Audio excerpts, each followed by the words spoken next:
Testing 1, 2, 3, 4, 5, 6, 7, 8, 9, 10. Okay, it's going in through. Alright, everybody, use this time to get some snacks, some drinks, use the bathroom. We'll be going in live in a few minutes, okay? I'll be seeing you guys very soon.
Is not okay. What did I just type it into? Oh, that explains why the clock says. Okay. Nope. Okay, Snaz, you don't have to do that no more. Okay. That was awkward. How's it, everybody? Welcome into the Paper Plane Inn. I'm Mikata Nili, and thank you guys for waiting for me to come back live, as we're now back here in the inn, and we're gonna have another stream. And before streamer. I mean, come on. I'm not entirely 100% lewd. I mean, I at least show some level of restraint, you know? Sure, I did some level of that. Hey, hold on a minute. Hey. I mean, sure, I did some level when it comes to dirty jokes here and there, but the point still kind of stands, you know, at the end of the day. Yeah? Yeah. You're 99%. Hey, come now. Let's see. Oh, very well. Hi, welcome back into the Paper Plane Inn. So, yeah, everybody, welcome back. It is so good to see you back in live. And usually when it comes to Wednesdays, we would actually do some level of, well, farm simming games, and we would go back to our regular scheduled program when it comes to, well, when it comes to Rune Factory 3. But I decided to make today a bit of a turnaround, you know, when it comes to that. And that is where we actually do some level of fun with. Okay, I cannot braid. Okay, I cannot braid. So what I'm trying to actually say is that usually when it comes to Wednesday, it'll be supposed to be for our farm sim games, if you will. But yesterday was a little bit important to me that I wanted to play Stardew again after it's been a long, no, not Stardew, Starbound. There's a difference.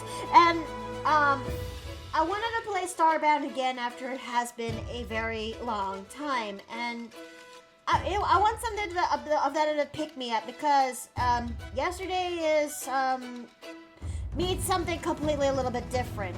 So instead of just doing some art on that day and we would do some kind of games on Wednesday, I decided to switch that around. It's why we have a game yesterday rather than just doing art. So yeah, now it's time for us to actually do art to actually make up for what happened yesterday.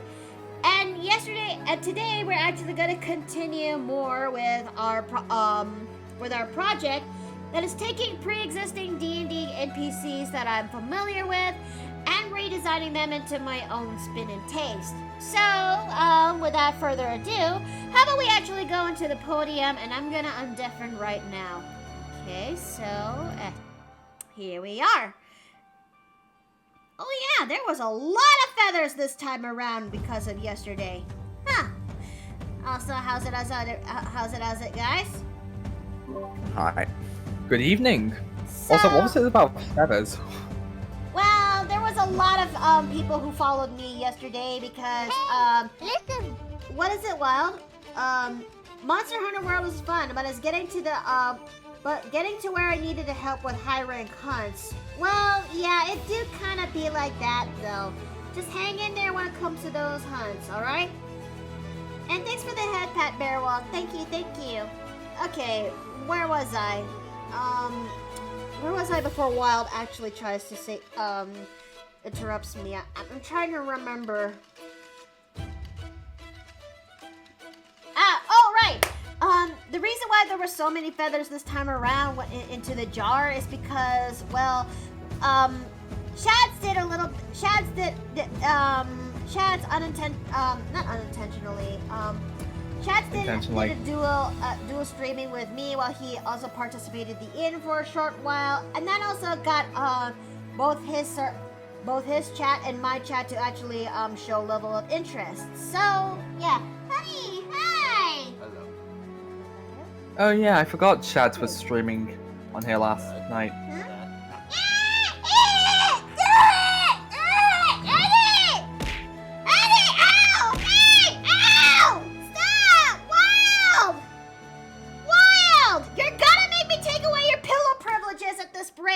That's what you get for teasing me earlier. I want you to see from my perspective every now and then.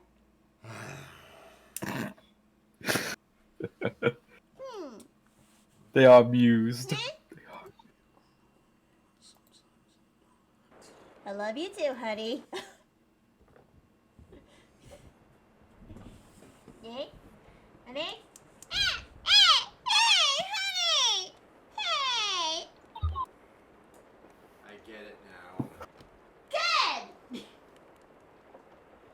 I love you too. Love you? Well, fuck you. Hey,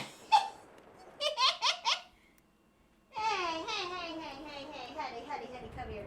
Let me hug you before I leave.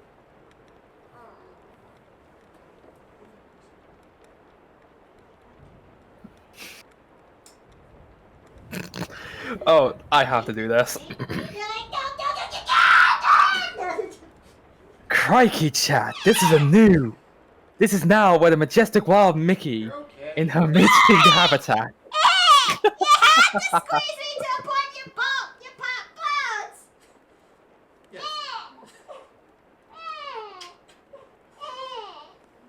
Was it too much? No, I mean, if I'm in real pain, you'd know. Fair. Good boy. All right, honey, go do your thing. Love you. Love you too. As the wild Steve exits into the other room, The wild Mickey is now resuming with her usual habits of the evening. Alrighty then, now that we're actually done with that, I think it's about time we not use that tab. I'm gonna have to reuse that tab so I can actually, okay, where is it? Where's my usual go-to? Yeah. Okay, Golem, play me my tavern beats.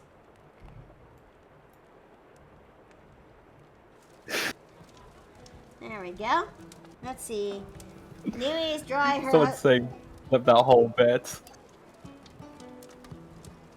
What am I gonna actually do with you guys? You can't stop us. Okay, so Like- we've had. I saw Retro put something in. I was like, no what? Screw it, I'm gonna do it.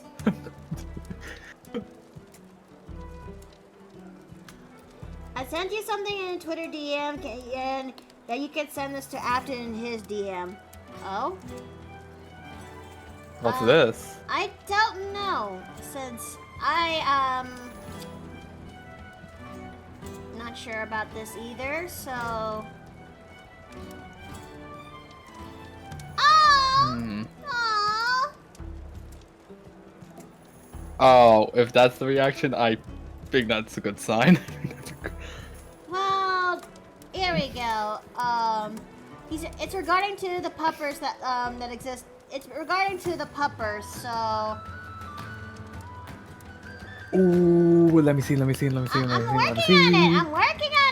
I'm working on it! Give me a minute! I know, take your time. Just There we go. So, yeah, I guess it's about time we actually get back to our regularly scheduled program. Okie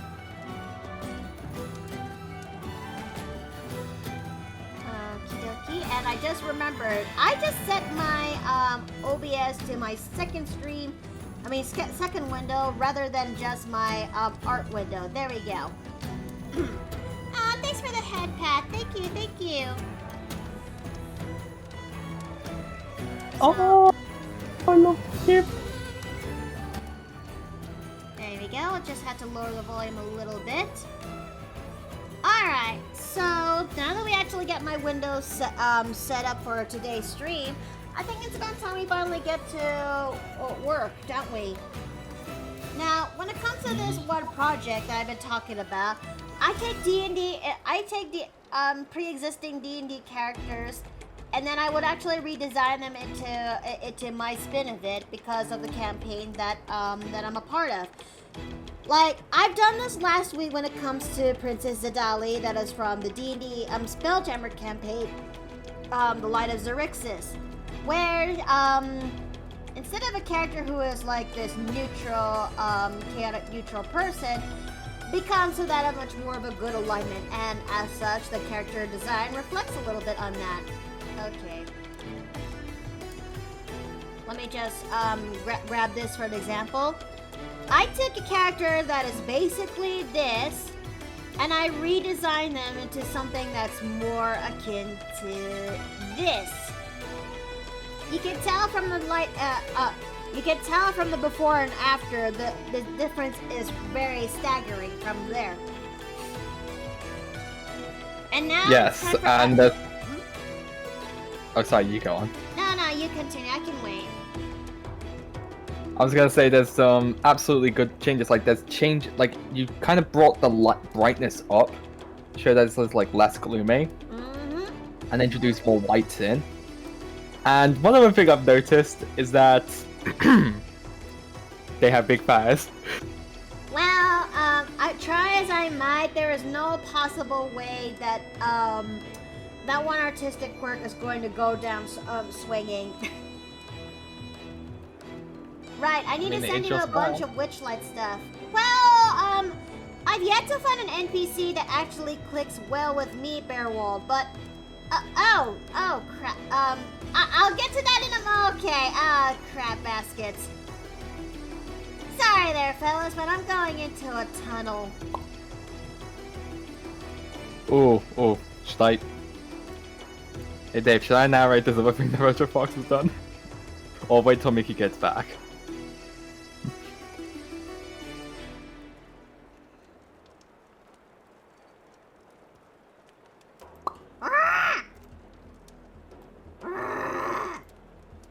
Evening, Gremlin. Oh, someone housekeeping already so early! Hello, Gremlin. I mean, it's only been 12 minutes. You've been called earlier than this before. Housekeeping's in the middle of the program! Wait, what? What program is it? Housekeeping's favorite show! What show is that again? I keep forgetting it. People King! Ah, that. Yes! Housekeeping is Oh. Housekeeping is the middle of the show! Why would you put out housekeeping this early? Huh? Well, you don't have to blame us. Blame Huh? Ontario Q for that. Like this. Gremlin. Housekeeping. Somebody actually get this to housekeeping.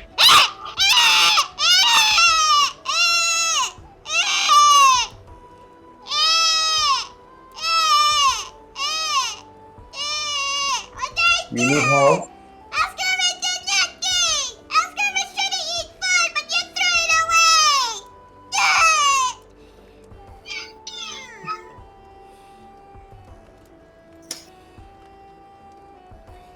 Housekeeping's trying to look at Chat presented something for me that's called what is it called? Grilled steak with chicken sauce on top. I was about to sniffing with chat through pillow at me and it knocked food away. Ajay! Why would you do it? That's just a waste of a good steak. Yes. Yes. Why? Yeah. Why would you put chocolate sauce in a steak? What is wrong with you? I was just gonna say, like, there's crimes against food right there. And also, although, Can Housekeeping give it a try though? I mean, if you want to try it, I wouldn't recommend it. I won't stop you eating it. no one's stopping you.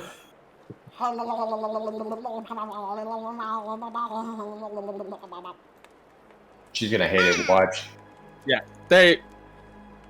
Not Maybe. because of the chocolate, though. Housekeeping doesn't feel anything. Interesting. Write that down. Write that down in the notes. Maybe because the both flavors kind of cancel each other out. The savory. What? No, you.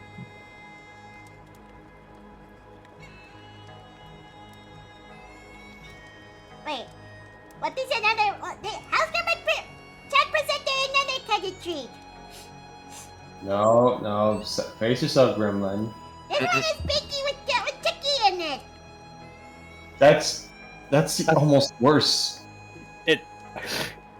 This is a weird one. Like, I hope restaurants don't actually do this. Housekeeping never sees this one before. Should Housekeeping actually give this one a try? I would not recommend it on this one. Yeah, not the wisest idea. I was also going to ask, what cut is that steak as well? That the gremlin just ate. I don't know. I have to go back! It's a good stuff going on in today's show! Housekeeping doesn't want to miss this out. It's a special episode today. A special episode? Yes. Thank you for subbing! Thank you for subbing for 5 months, for 11 months! Wait. Housekeeping's gonna go back. It's a special episode. If Housekeeping makes it with time, I actually Housekeeping gets to see good things. Also, Housekeeping did not.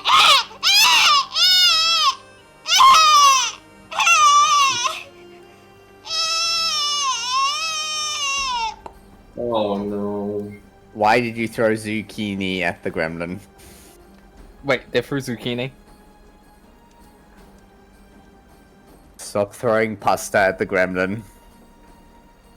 We do not need this. We do not need the gremlin angry.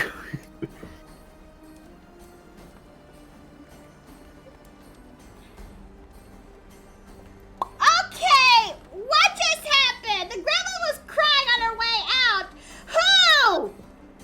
Someone throw a zucchini at them. Retro thought Fox thought it would be funny to throw zucchini at the gremlin.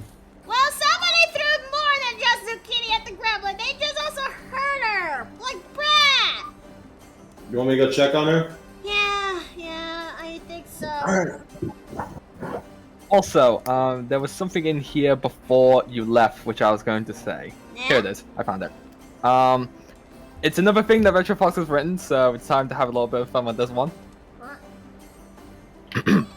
The next time on Crocodile Hunter, we be exploring the endangered and wild Azura, where two meet the majestic and wild Mickey, demonstrating the mating call.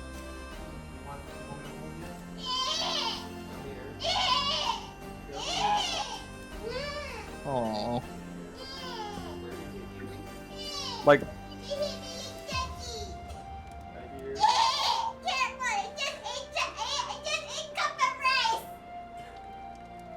Did you cook it first? Okay. Why did you not cook it?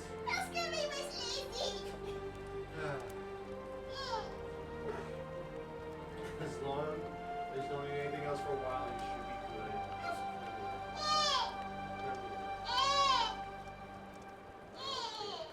You're okay. You want to go back to your hole? Okay, here you go. She's okay. Huh, good. Okay, that's very good. That's one piece of good news. Alright, Gremlin is fine, although I don't know why she ate 1 cup of uncooked rice. As long as she doesn't eat anything else weird, she should be okay. I hope not. I mean, chat was earlier ago feeding them steak with chocolate sauce. Oh, I hope it's not. Wait, yes, uncooked rice. I don't know why. But anyways, yeah. What I was trying to say before, everything just went chaotic for the past few minutes, several minutes now. But yeah, I'm now taking characters that of D&D games that I'm a part of, and redesigning them into what I actually envisioned they would actually look like. The first example was Princess Zidali from the Spelljammer campaign that Steve and I are a part of. And now this time around, we're going for something for another campaign that my friend Savage hosted that had just finished up its first half of the game. And that campaign is none other than this one, which I should have actually made a tab about this.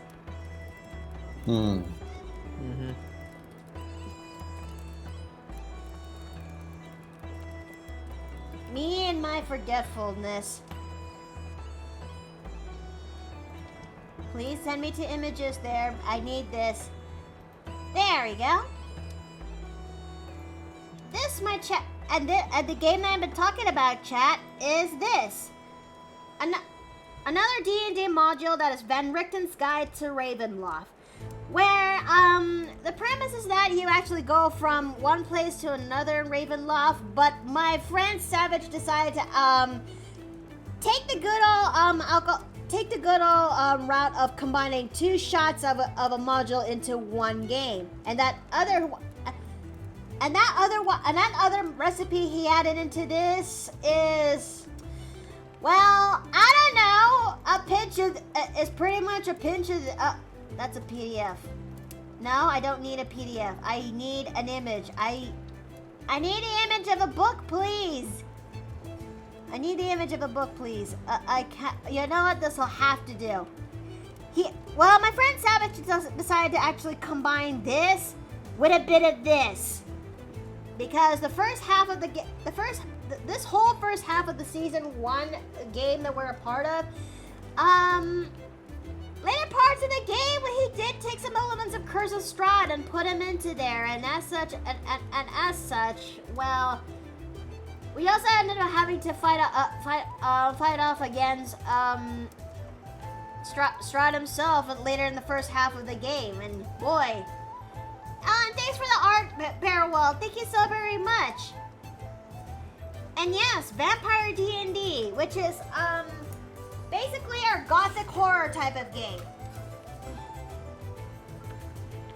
So, like, it does make a lot of sense because both of them do involve the domains of dread, and Van Richten is referenced a lot in Curse of Strahd, so having that connection to basically have both of them the same thing would make a lot of sense.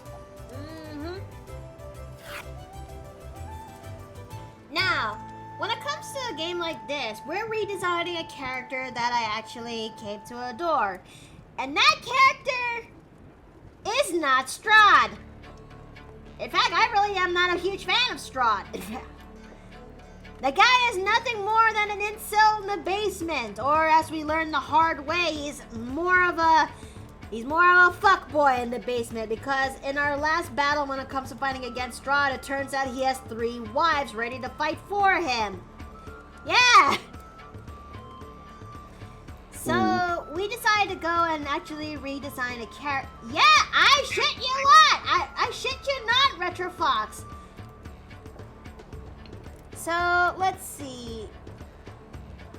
For this campaign, we are at, for this stream, as you actually would see into the title card, we are actually not designing Strahd or Dr. Van Richten yet.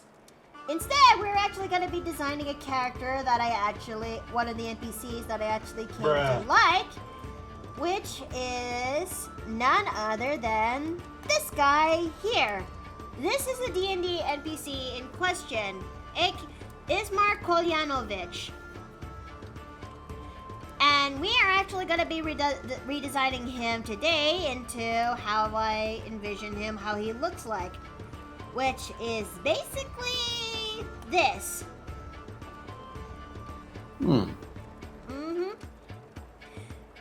it's more like I'm giving him a fresh new coat of paint, because after certain events that happen in the game, he's decided to come finally tag alongside with the party for the rest of their adventures.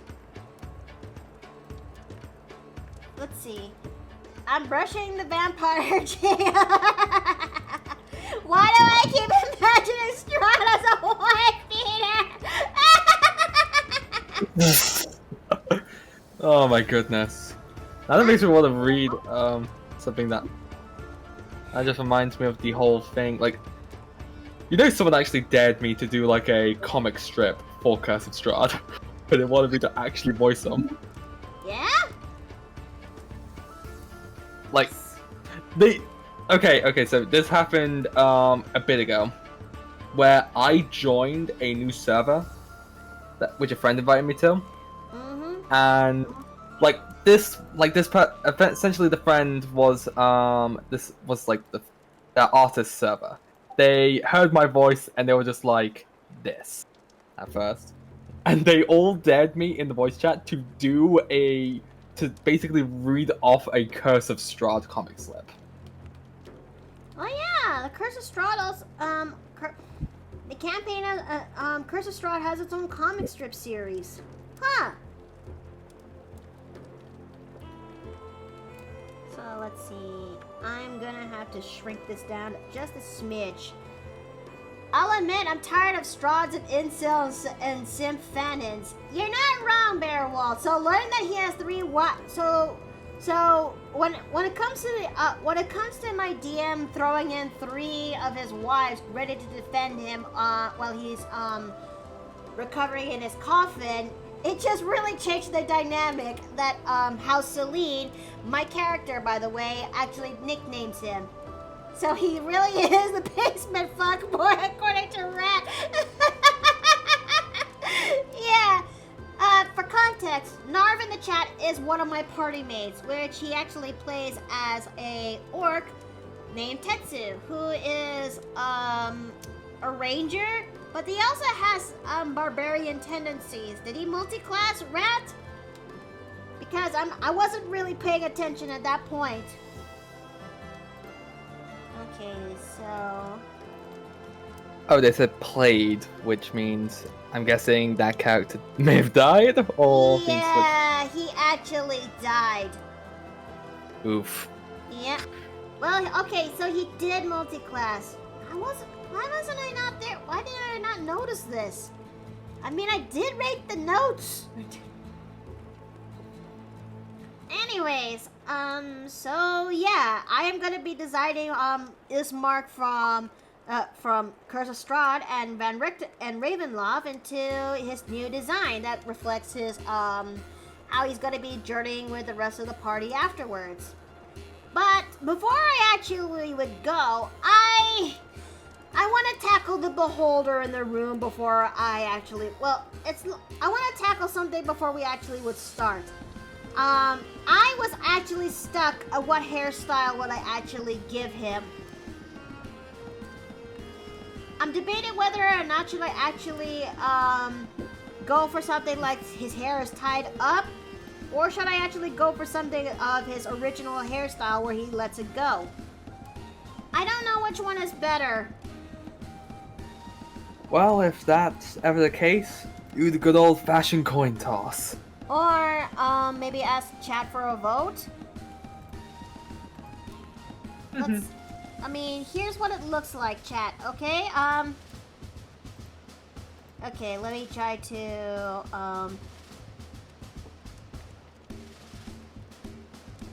Let me try to adjust this a little bit. So. There we go. So this is what I'm actually stuck with. I don't know which is the right hairstyle for the job that'll actually fit well when it comes to Ismark. As someone with flowing hair, set that shit free. Okay? So, okay. I think maybe I'll just make a little bit of a poll and see how it goes from there. Should I actually let this hair go free, or should I actually let this hair tie up a bit? I'm gonna put this poll into the chat so you guys could actually vote for that.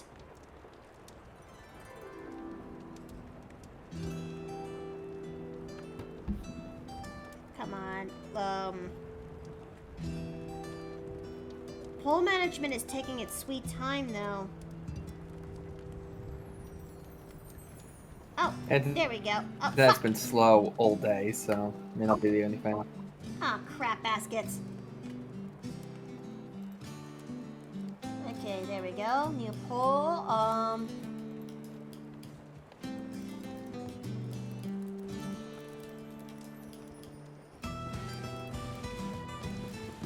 Hair up or hair down. There we go, and there we go.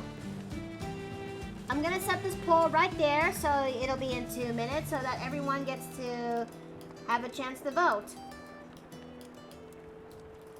Old hair tiles probably suck. Oh, okay, fair.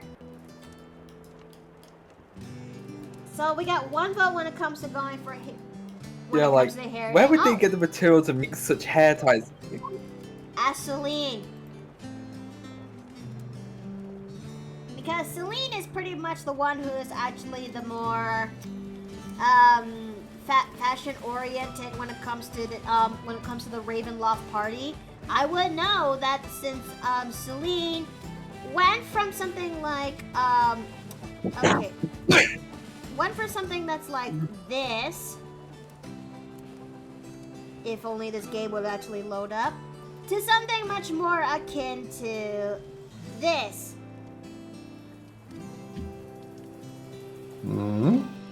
There we go.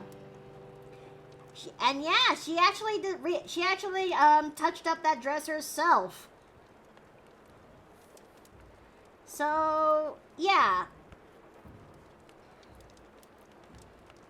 you just tie a strip of leather around the hair, according to Bearwolf. This is true. Okay, votes is almost over. So we got 2 votes when it comes to hair down, and 1 vote for hair up. I guess we really are going for the hair up option, eh? I mean, sometimes the simplest design choices can be the best. Pretty much. I mean, Ismark's original design is supposed to have one that's his hair is down. Okay, it looks like the poll is now over, and it's hair down by just 2 votes. Celine, what the? I mean, she does tie up her hair to that much more of a, into much more of a very poofy ponytail, but the point still kind of Mickey, your tongue. You said hair down. You said hair up. Oh, I am so sorry. I am so sorry.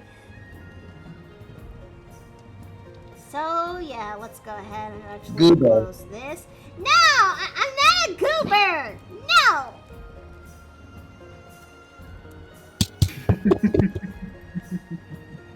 Okay, so we're gonna go ahead and actually take care of that. Interesting. What's up? I see the Pathfinder games are on like 70 and 80% off respectively on Steam. Really? So like Kingmaker is only about $6 Canadian, and Wrath of the Righteous is about 15 Canadian dollars right now. Huh. And apparently Rogue Trader is releasing around December 7th. Mm-hmm. Another date that will live in infamy. Wait, what? Anyone who gets that reference gets an internet cookie. Is it December 7th, Pearl Harbor? Yes, you get an internet cookie. Hey. Wait, I don't kind of get it. Pearl Harbor, hon. On the 8th of December 1931, Theodore Roosevelt opened. Oh, right. If I remember correctly, Theodore Roosevelt gave an address to the Senate on the 8th of December saying, "Yesterday, December 7th, 1941, a date which will live in infamy." Yep. Just, Mr. Vice President, Mr. Speaker, members of the United States House of Representatives. Yesterday, Yesterday. 7th, 1941. 1941. Ah, yes, A date Badger. which will live in infamy. The United States of America was suddenly and deliberately attacked by naval and air forces of the Empire of Japan. Okay, so- Besides, it's not particularly bad there. It's just history. Yeah, I know, but that's why I know that whole quote from, unfortunately, because I am not the best, well versed in history. Yeah, I really that's- should. And that is my thing. Yike. Okay, so putting it to I am the 100%. resident history nerd. And you know what? That's fair. Okay, I can make this work. I just need to actually fix up the lines and tones into that, and then just make it just a normal sword with scabbard, and that should be his weapon right then and there. Alright, so that will do. So Ismark's weapon is ready to be taken care of. Now let's go ahead and actually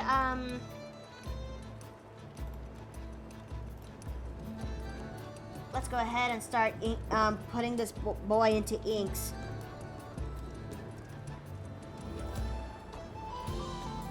Mickey, don't make me get the sign. Look, I'm fine, you guys. Also, am I dumb, or is this or is there some sort of a bit of a lag that I'm feeling just now from this?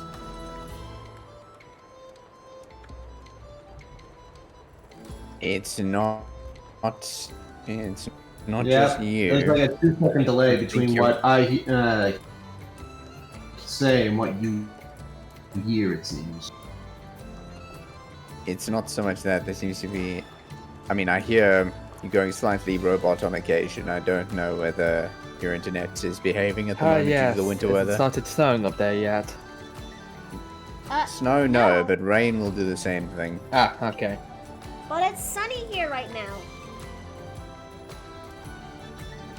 Yep, I can hear her in the other room, and there's about a second delay of what she says and what we hear on Discord. Try turning off your Discord stream then and see how that works. Sure. Or your Discord screen share. Okay, let's see. We'll see whether anything. There's still a little bit of a lag. But you guys are pretty much going Yeah, in the stream will blind. have to catch up. I mean, it's a few seconds delay. We can still see what's on the actual stream, so. I can't wait for Black Friday to come in very soon. That way I could actually start buying more parts when it comes to my PC. Because I have bought the graphics card ahead of time. That is for sure. The rest, though, I have yet to wait. I am told to wait for Black Friday, and I'm waiting as best I could. Mm-hmm. Good. Although part of me wonders if I should actually find somebody out here who could actually know how to build PCs. Did you not check that out ahead of time? Well, let's just say I have choice paralysis. Choice paralysis in terms of what, hun? I'm trying to find the right place who can actually help build PCs for cheap. Choice paralysis is having too many places to choose from. Yeah. I mean, this is the first time I've been hearing of it. Wait, that's your first time actually hearing the term choice paralysis? No, it's the first time of me hearing that you have choice paralysis in this particular notion. I thought we agreed that we were going to go to the computer shop that's over by Knight's Armory. Oh, right. It's been a while, so I kind of need a little bit of a jog of memory. Well, at least you're sorted then. I just hope it's they can take that they're affordable and their rates are affordable though. Assembly usually isn't that expensive. It doesn't cost all that much. You're going to probably spend a lot more on the actual parts than assembly, speaking from personal experience. Yeah? Yeah, generally computer stores make their money. From parts. Well, yeah. Unfortunately, a lot of the time, apparently their margins aren't that big, which is why you don't often see graphics cards going on sales.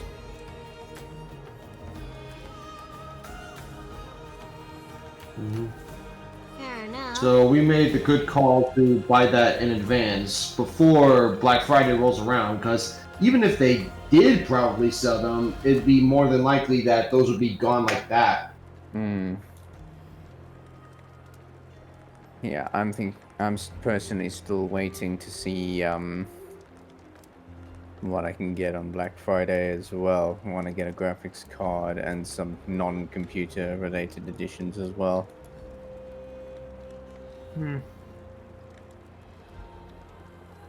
Not entirely sure what I should do for Black Friday. Like, maybe I should. But just remember that you can save 100% by not buying anything if you don't need to. That is true. Let's see. Morning, Mickey. Is the gremlin feeling all right? Not feeling any sort of addiction after Shads gave it some Rax weed chocolate yesterday. Nah. No. Probably for the best. She already The has gremlin is too chaotic to have that kind of mental association with certain things. Yeah, even if she probably did put two and two together, it would be very much a case of, well, it's not that different from normal. That and the fact that he'd probably think still not as nice as Chucky. Yeah. Yeah, but you would think out of some of the foods that are related to chocolate, steak with chocolate sauce would be something she would avoid. She tried it, and she didn't get anything from it. We'll put that on the maybe then. I mean, She didn't she say that, didn't she say she didn't feel anything when it happened? Something like that. I think it's because they didn't specify what type of sauce it was, like type of chocolate that was used. So maybe because it wasn't specified, they didn't have a specific effect. Maybe.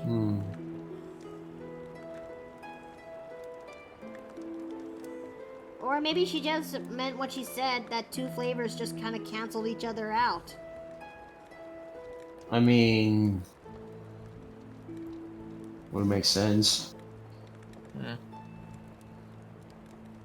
And Ice Drake, hi! Welcome back into the Paper Plane Inn!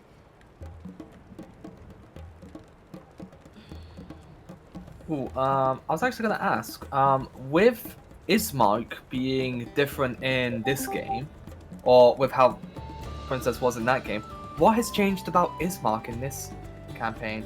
Well, Hi, Jay. Oh, hi, Jay! Hey. What up? Kind of low energy today, honestly. You know... I feel you. I feel ya. That's a valid feeling. Yeah, I had to have a difficult conversation with a friend. It's just, I'm a little wiped out. Think you're gonna be okay? I mean, we didn't, like, have a fight or anything. It's just, it was a difficult topic. Fair enough.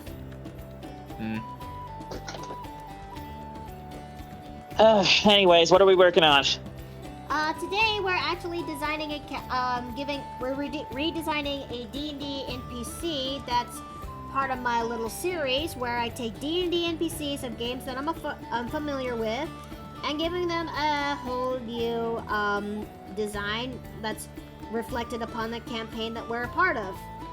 That I'm a part of. Okay. Yep. Okay, so are you like not screen sharing on purpose, or? Well, We had issues with connectivity Hey, if earlier. it's tech issues, then I get it. I think it looks a little bit smoother now, so I think it should be safe enough to actually try again. And oh no. Let me save my work first. Yeah, please do. Oh no. Come on, there we go. Okay! That was a bit of a lag. I didn't like that. I really didn't like that. Okay, if it's gonna mess with your computer, then you can just not screen share. I can just take a look at the stream. You think so? Yeah, it'll be okay.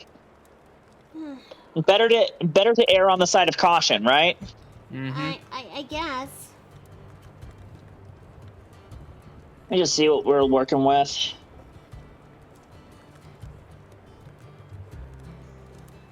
So yeah, this is his character, the character in question, which in his original module design is much more akin to this. So I'm just giving my own spin of what Ismark looks like, that also reflects upon the campaign that I'm a part of.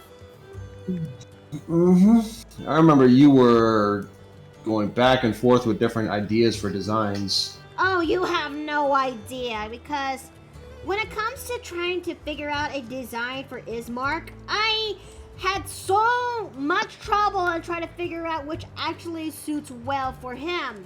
And I actually scoured the internet, and everyone has their own Oh, Jay! Oh, thank you so much for subbing for 14 months. Hey, just wanted to show support to one of my friends. Oh, thank you, thank you. Oh, that reminds me. Speaking of friends, one of mine just shared a redeem asset for me. Oh, that's I was thinking you wonderful. might be able to make use of it too. Yeah, it's an animated petting icon. Oh, so you can have someone physically head pat you now. Well, yeah, it's like an animated glove rather than just like a GIF. I think I remember Ruby actually showing me that. Yeah, I was just Yeah, basically, I'm trying to see if I can't get it to work on my streams, but I figured you could probably use it too. It comes in like 6 different colors.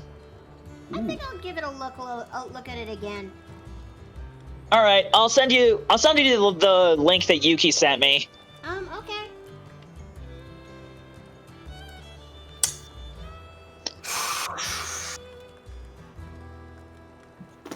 So, can I actually continue where I left off? Yeah, you may. sorry about that. So, yes, Afton? Sorry, one of my friends just knocked on my window, and I'm like, give me a moment, I need to get them. Alright. Sure. You were saying, hun? Well, hold on, let me actually hydrate first. Okay. Oh no. Gracie. Is the cat coming to say hi? She's already here. Okay, so, when it comes to coming up with Ismark's design to actually reflect upon his change into the campaign that we're a part of, I actually had to do much research. I had to do plenty of research in order to make this work, and I also learned that in the community, a lot of people actually made their own interpretation of what Ismark's design would actually be like. So that's even more for me to look at to actually help give me the design I need, and I was also a little bit swamped on choice paralysis again, because some of these designs are so good, some I'm having a hard time trying to pull off. It's gotten to a point that I actually did a little bit more research again to actually get this thing pulled off, and I think after looking at Boromir's design from Lord of the Rings actually helped me out a little bit more when it comes to this. Mm-hmm.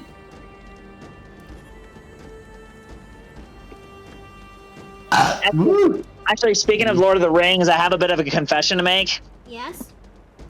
I've only seen the Hobbit films. You've never seen the actual Lord of the Rings movies? Nope.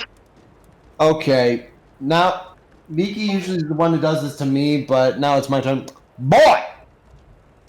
Wait, what's this? Yeah, I know. What's this about Lord of the Rings? I led a sheltered childhood. Wait, did Jay never watch Lord of the Rings? Look, Yeah, I never watched Lord of the Rings. Jay, Dude. Jay, let's say this. That explains the predicament. It does not excuse it. You have the means. goodness. I know I have the means, but like, dude, the Lord of the Rings are really friggin' long movies. It's a massive time investment. It's worth it though. It is indeed. They are big time things.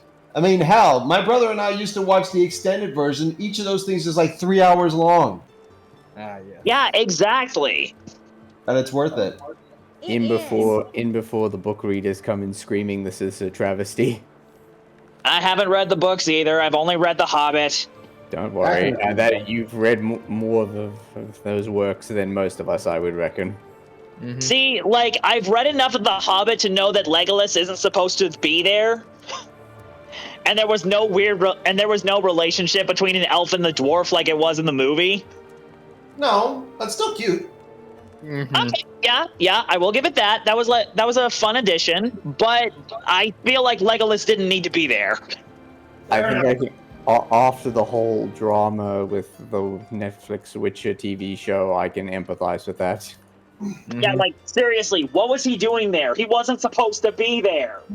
And he didn't exactly add anything to it. Like, he was just there to be there.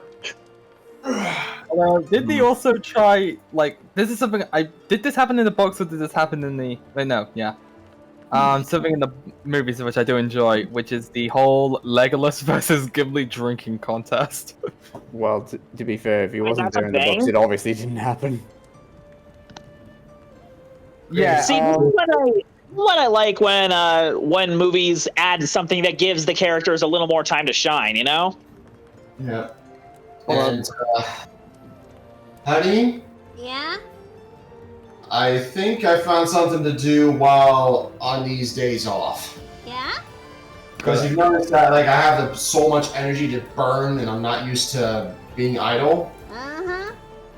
I literally just scooched over and just did some push-ups. Oh! Huh, okay. That's one way to do it. I'm just focusing on chores right now.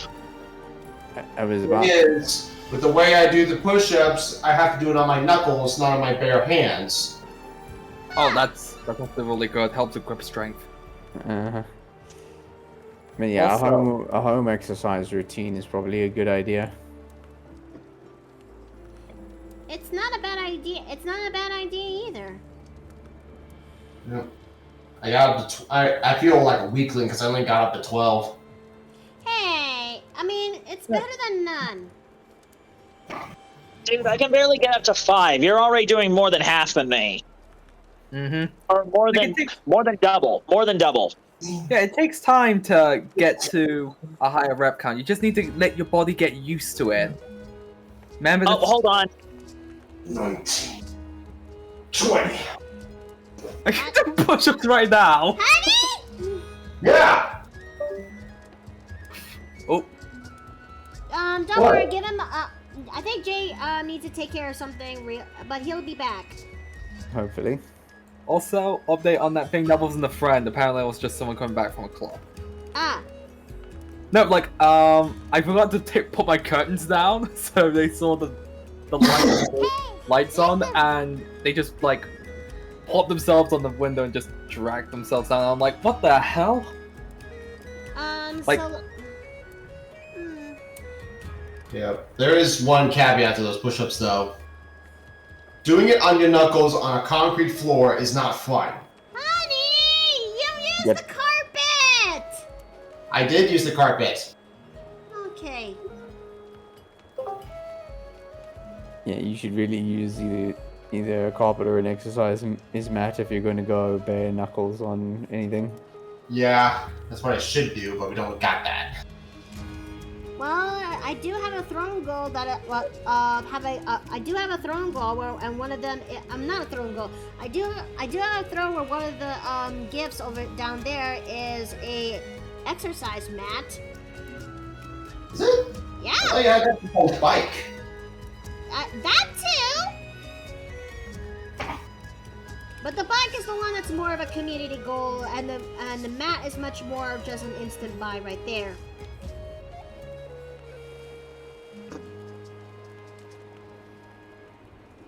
So, let's see. What does Jack the Dragon say? Oh, by the way, I have another of this happen in the campaign moment. I almost dug my way into the nether with my bare fist. That was a thing? Holy, wow. Were they in the Underdark? Man, I would love What to do you- actually play Out of the Abyss one day, but it has been years since a promising campaign was made, and not much happened to it since. I mean, I get that our friend Kiza, one of our friends Cedric is busy, but I hope that one day we'll actually get to play. I'll able to get to play it. I mean, the Underdark on its own is really fun, and out of the Abyss itself, you can actually play Underdark races or even more monstrous races as well.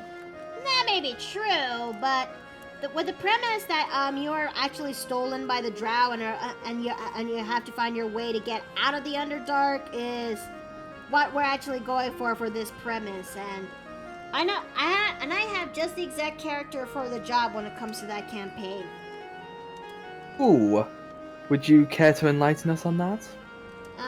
Sure. That character over there is that character in question is this one in here. Alice. Come on. Or in this case, There she Aaliyah. is. Yep. Which is Aaliyah herself, and that's the character I'm playing for this Out of the for this Out of the Abyss game that's promised in the horizon, but I've yet to actually see it go through. What? Like- Honey? You okay? What was that, honey? Pause in the bathroom. Oh, okay. Alright, carry on.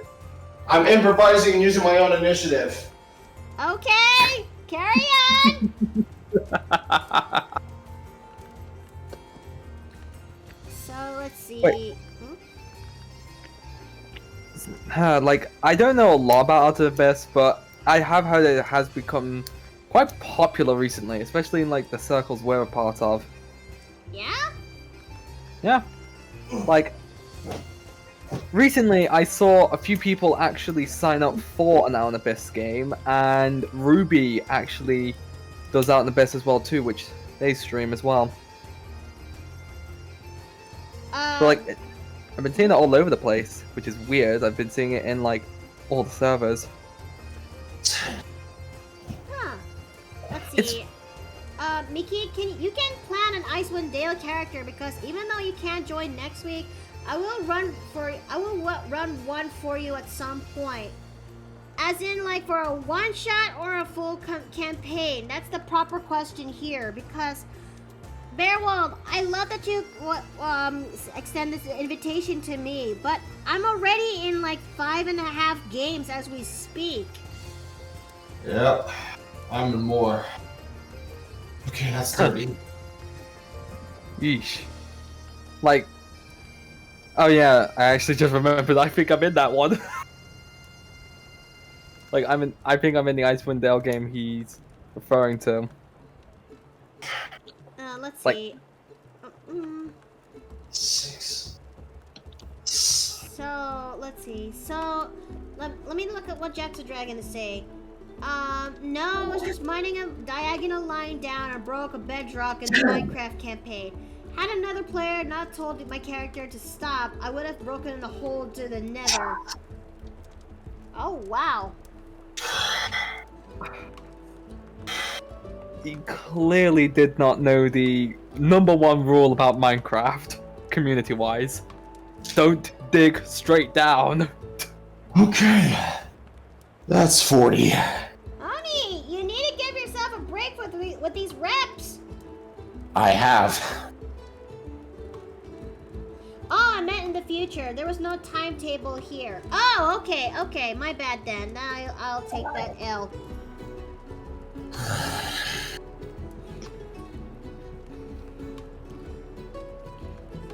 But I will say this though. I already am in another promised campaign that's coming into the horizon too. That takes place after after the Spelljammer campaign.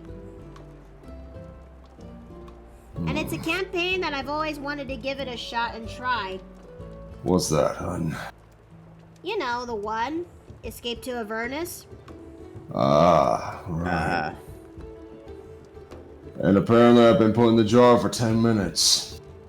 Huh? Oops. Yep, that's straight. Oh! Huh. I don't know why that didn't show up in my OBS. Sorry there, hun. You're going into it. You're going into the jar. Any last words? Just don't disturb me while I'm in there.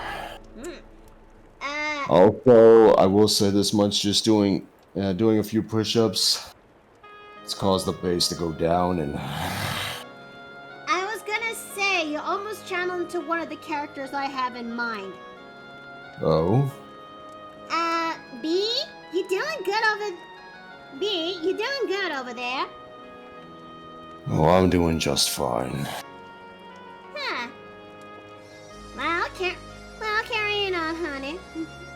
All right. I Will see. do. I seriously need to get her voice properly worked on because it's all over the goddamn place. Hmm. And yeah. Oh, hey, Lunar, welcome into the inn. So yeah, this campaign I have in this campaign that's happening in the horizon after the Spelljammer campaign is something I really have been looking forward to play. And once that campaign is over, or at least a season 1 of it, we're gonna go back into Ravenloft, and that's pretty much everyone's gonna continue where they can from there. And I just can't wait to play Celine again. And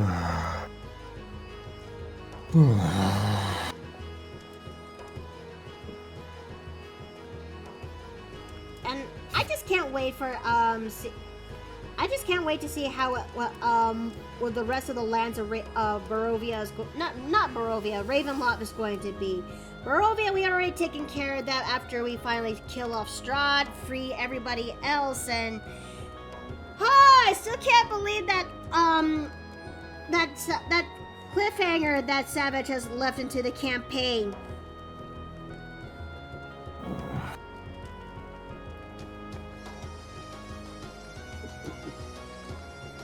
Okay, so let's go ahead. Okay. I've just noticed that the gravel is really going hard in my voice right now. Honey, you good? Oh, I'm doing just fine. Okay. Okay. Like, Is there a problem, hon? No, I'm fine. it doesn't sound like it. You say that, and yet I can wrap you around my little finger like this if I wanted to.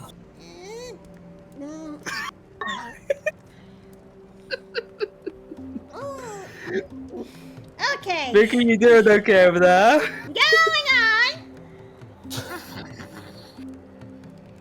Honey, Babe. are you doing alright? Yeah, I'm fine. I'm just having a hard time trying to draw this cup of the pants right. Okay, there we go. Oh, it's been a while since I had that feeling in my arms again. Okay. Thanks for the hydrate. I'm gonna go ahead and take care of that. You're welcome. She's break. She's slow. It's slowly go. Slowly Get wet break. for me, hon. Okay. Honey? Maybe I do have a character in mind for the Icewind Dale campaign. Ooh. I know I designed this one for the I know I designed this character that was supposed to be my initial choice for the Serpent Sea game. But I think I could see myself playing as Maeve for the Icewind Dale campaign. Satyr? Yep. The very same. This one right here. Yes. Like, Oh. Is this satyr gonna have to get cold and I'm gonna have to warm you up? Hey, now, hold on a minute. I do some. Is this a payback from earlier, honey? Honey? Uh-oh.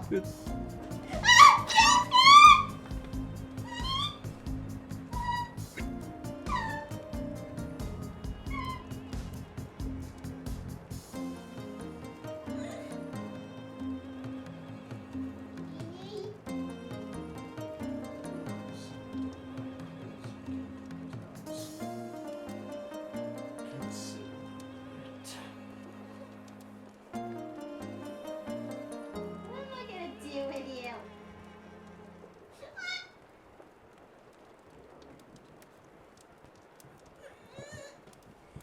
Shut up! Shut the fuck up!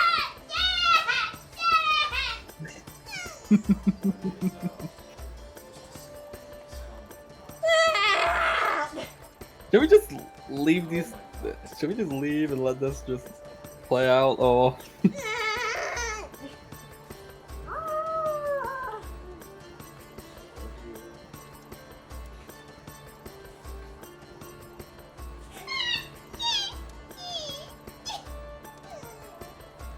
are you the way that you are?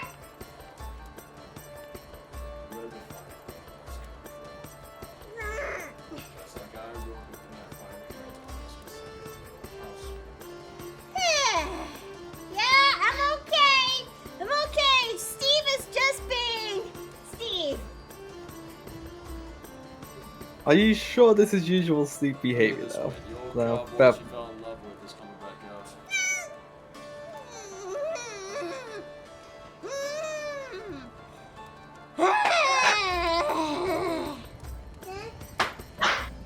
Fuck you.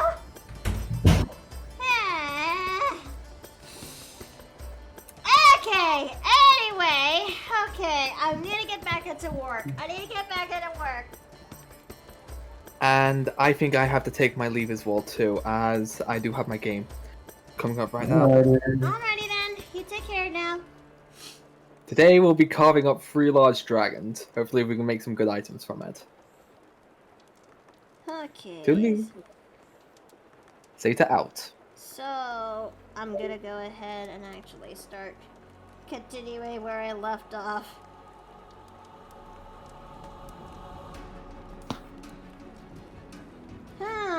Okay. And yes, chat, I am fine. I am perfectly okay.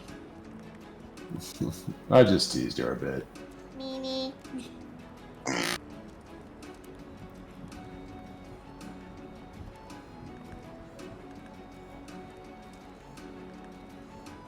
Okay.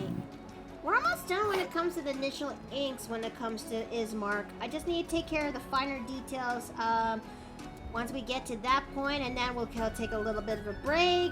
And afterwards, we're gonna do some level of coloring.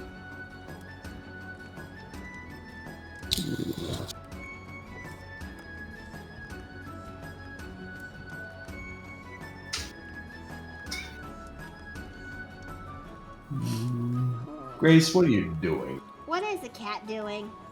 She's up on the entertainment center doing a goof. She's chasing a mouse.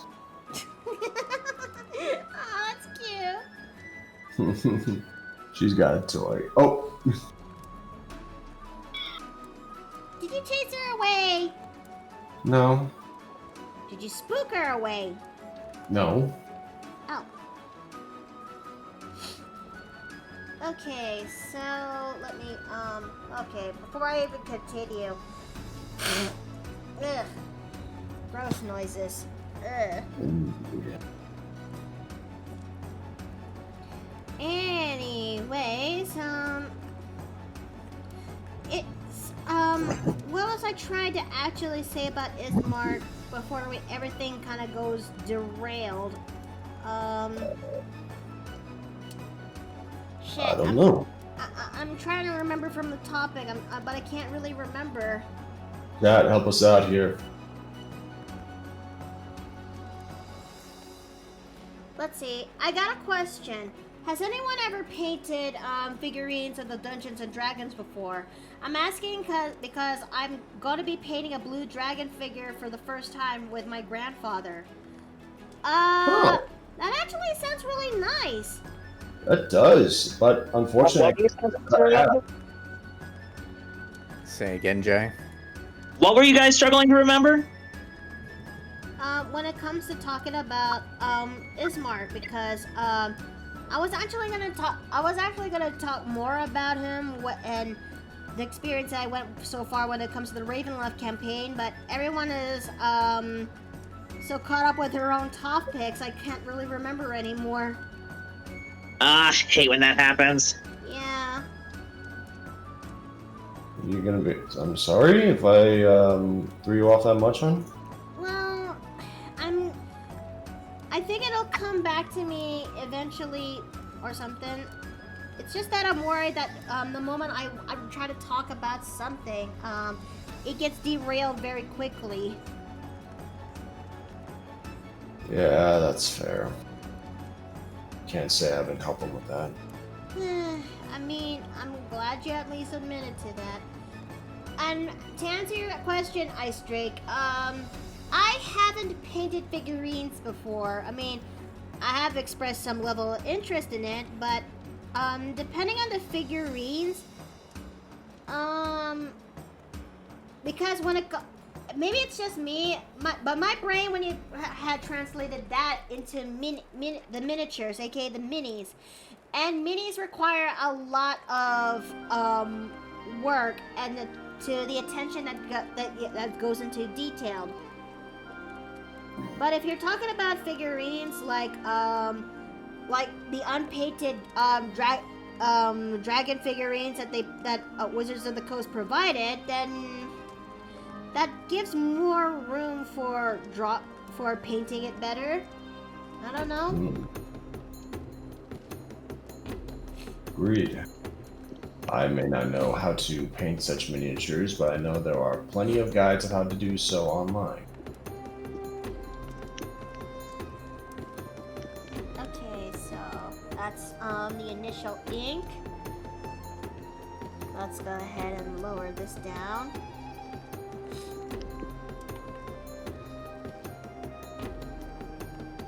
And we're now gonna go ahead and start working on the inks itself.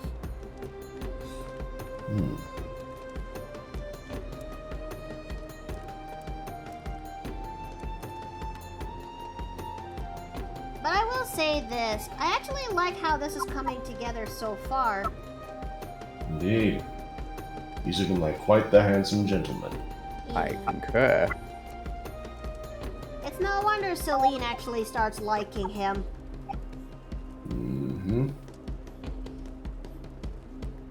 So, a little bit of a funny story when it comes to that one. Let me think. So Celine was supposed to be when it comes to Celine, when it comes to the Ravenloft game, my friend Savage, who was the DM of the game, actually had to sit down with the rest of us once we're done with the Spelljammer campaign to do a little bit of a questionnaire slash session 0 of what we're actually getting ourselves into for the Ravenloft game. Because some people, if they're not careful with it, they would actually make a good experience to a bad one, you know? Especially when it comes to the context that is when it comes to Curse of Strahd, and maybe to an extension Ravenloft. Because with a setting that is gothic horror, yeah, the mileage may vary. It can be a good experience or a bad experience, depending on how it was played down. So, aside from talking about how spoopy are we going for this campaign, like we're going for a bit of a Castlevania style kind of spoopy.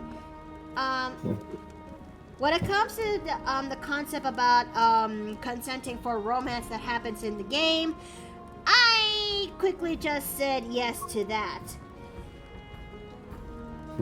Because I'm gonna be a little bit more honest here. I am a person who really likes having romance happening into the table, so long as it happens naturally and it makes a lot more sense.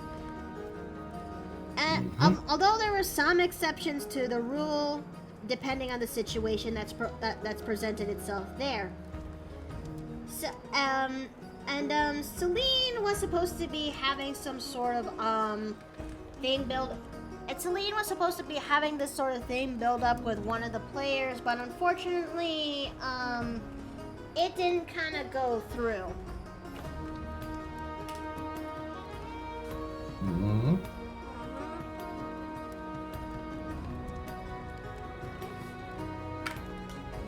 So I kind of went for something that's, so I decided to go for the next best thing and, kind of go for someone who's a little bit in the NPC route. And lo and behold, that one person over there is Ismark. And I actually kind of get a liking to Ismark, about one or two more visits past the initial first meeting. And it kind of reflects a little bit on that when it comes to Celine. And thanks for the hydrant, Afton. So, I think the first time that Celine starts liking Ismark, must have taken place before they actually had to go into the Amber Temple. And oh boy, the Amber Temple is a whole different field day on its own. And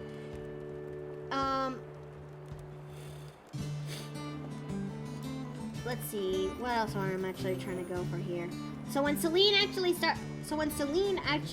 sees Ismark again, alive and well, after they went to the titular castle, Ravenloft, and encountered Strahd himself, Celine was actually very happy to see him again, despite his despite how things in the village of Barovia had seen better days. Maybe it was a vampire attack. It has been a long time, but Celine actually starts taking a liking towards Ismark, and it kind of shows that just when they're about to head off to see an NPC who sells their wares, Celine actually kind of expressed her gratitude and thanks by giving Ismark a kiss on the cheek.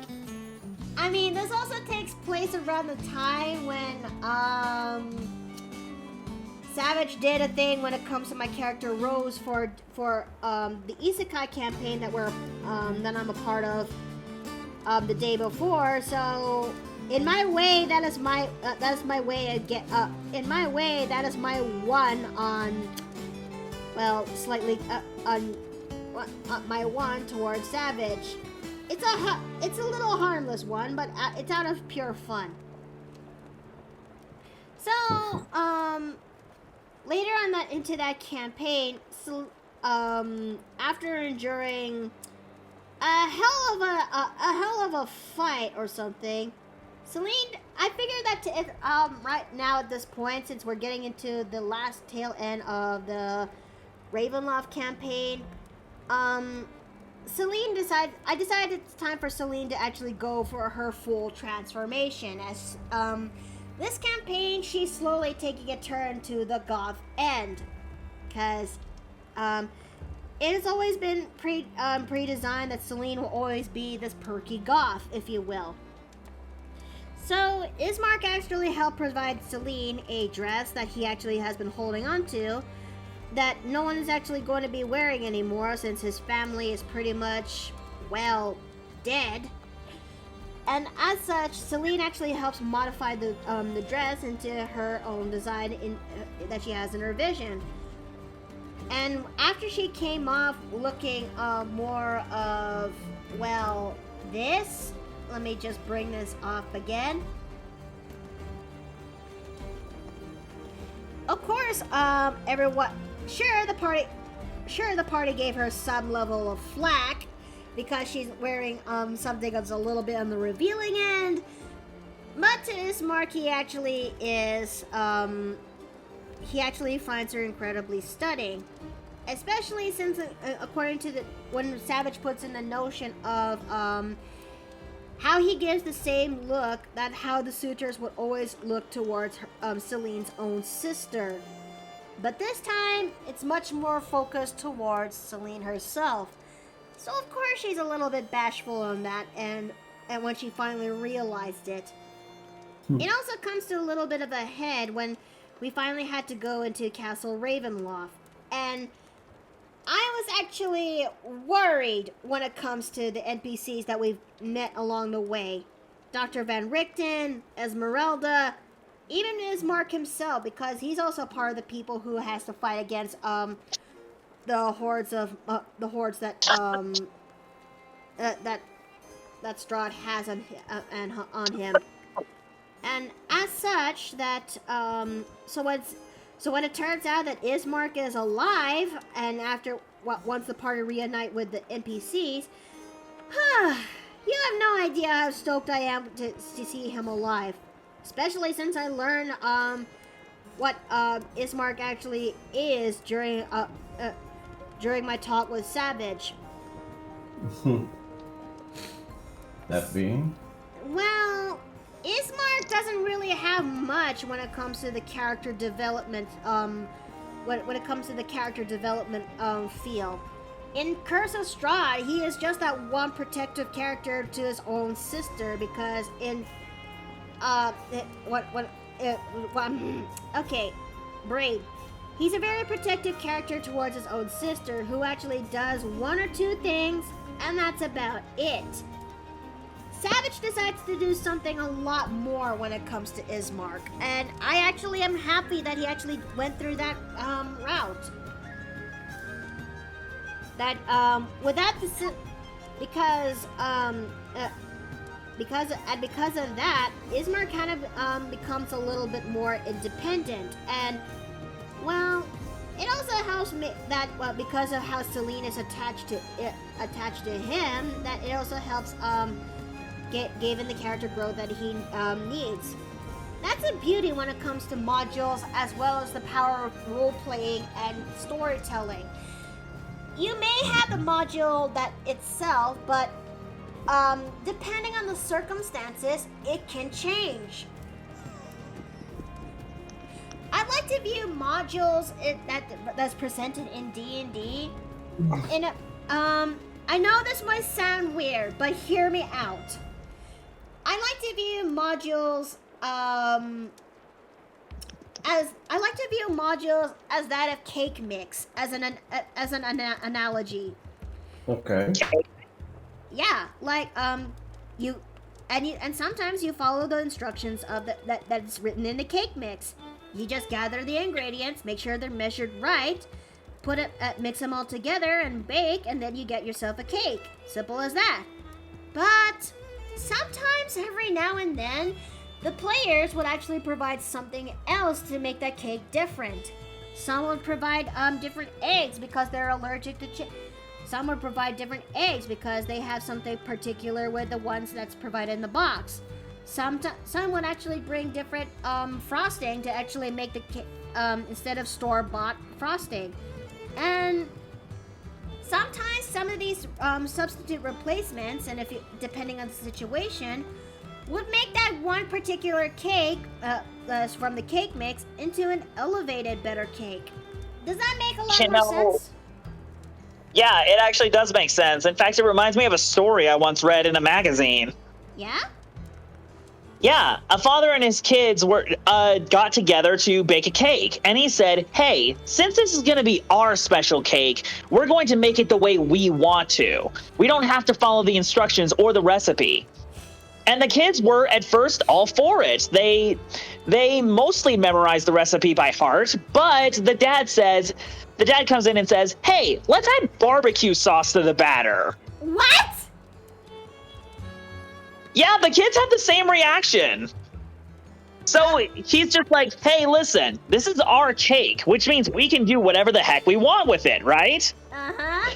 So he goes ahead and just dumps like half the bottle in the batter, and they go ahead and make the cake with icing and everything. Oh!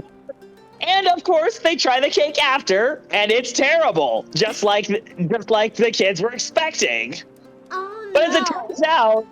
as it turns out, the dad was using that as an opportunity to teach his kids a lesson. He said that the rules are there for a reason, and sometimes when you try new things, they don't always work out. That's why you got to know the ingredients you're working with. And even if you don't have all the instructions, it's important to at least keep them in mind when you try to do new things. Huh. And then the kid's mom brought in a whole different cake that was pre-made for the occasion. You know what? That's a really cute story, and a very helpful one too. Yeah. But Yeah, it certainly taught me a fun lesson. And you talking about the cake mix just kind of unlocked that memory. I'm glad I actually helped trigger that memory. But so yeah, does my analogy make some level of sense? Absolutely. So yeah, you don't have to actually follow the models to the letter. Sometimes interaction and role playing would actually shift the dynamic. And who knows? You might end up having yourself a really good story, or you might have a really bad one. It all depends on how it goes. And my time with the Ravenloft campaign, as well as the Spelljammer campaign, is a reflection upon that and the NPCs that I'm redesigning. like Princess Adali from the Spelljammer campaign, as what Savage puts it there, because we're pretty much now tackling into homebrew territory. What's supposed to be this chaotic neutral character until she betrays the party at some point. That was written in the module. That's not what happened into our game. Because of and do you know who's the key ingredient? What made Princess Adali change her alignment? Mary. Mary was the one who actually changed a little bit of everything about Princess Adali. It was through Mary that Mary's genuine kindness, as well as her plot into the story, that changes that part when it comes to Princess Adali. That, and also Savage took one read into the book itself and he actually said to himself back in last week's session, like, hey, wait a minute, the Astro Elves lore is BS. So he actually decided to do something about it. So instead of making them cartoonishly evil, he made them complex. And Mary's existence helped make Princess Adali slowly turn to that into a good alignment. Especially since it also brought up more of Zadali's positive traits. Although the NPCs on the other hand, although the PCs on the other hand, like the players themselves. Hey, honey, what was the first thing you did to Princess Adali again? Pointed a gun in her face? Yep.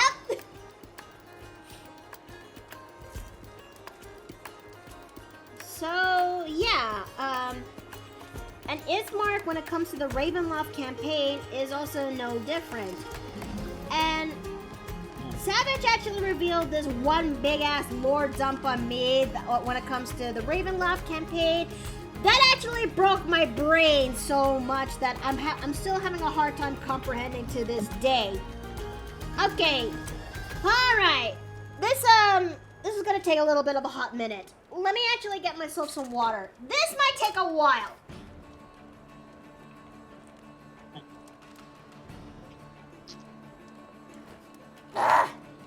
Okay. Okay. So it turns out that our Ravenloft campaign was not the first time that was actually properly run. And I think this is the one where Savage is actually the DM rather than the player this time around.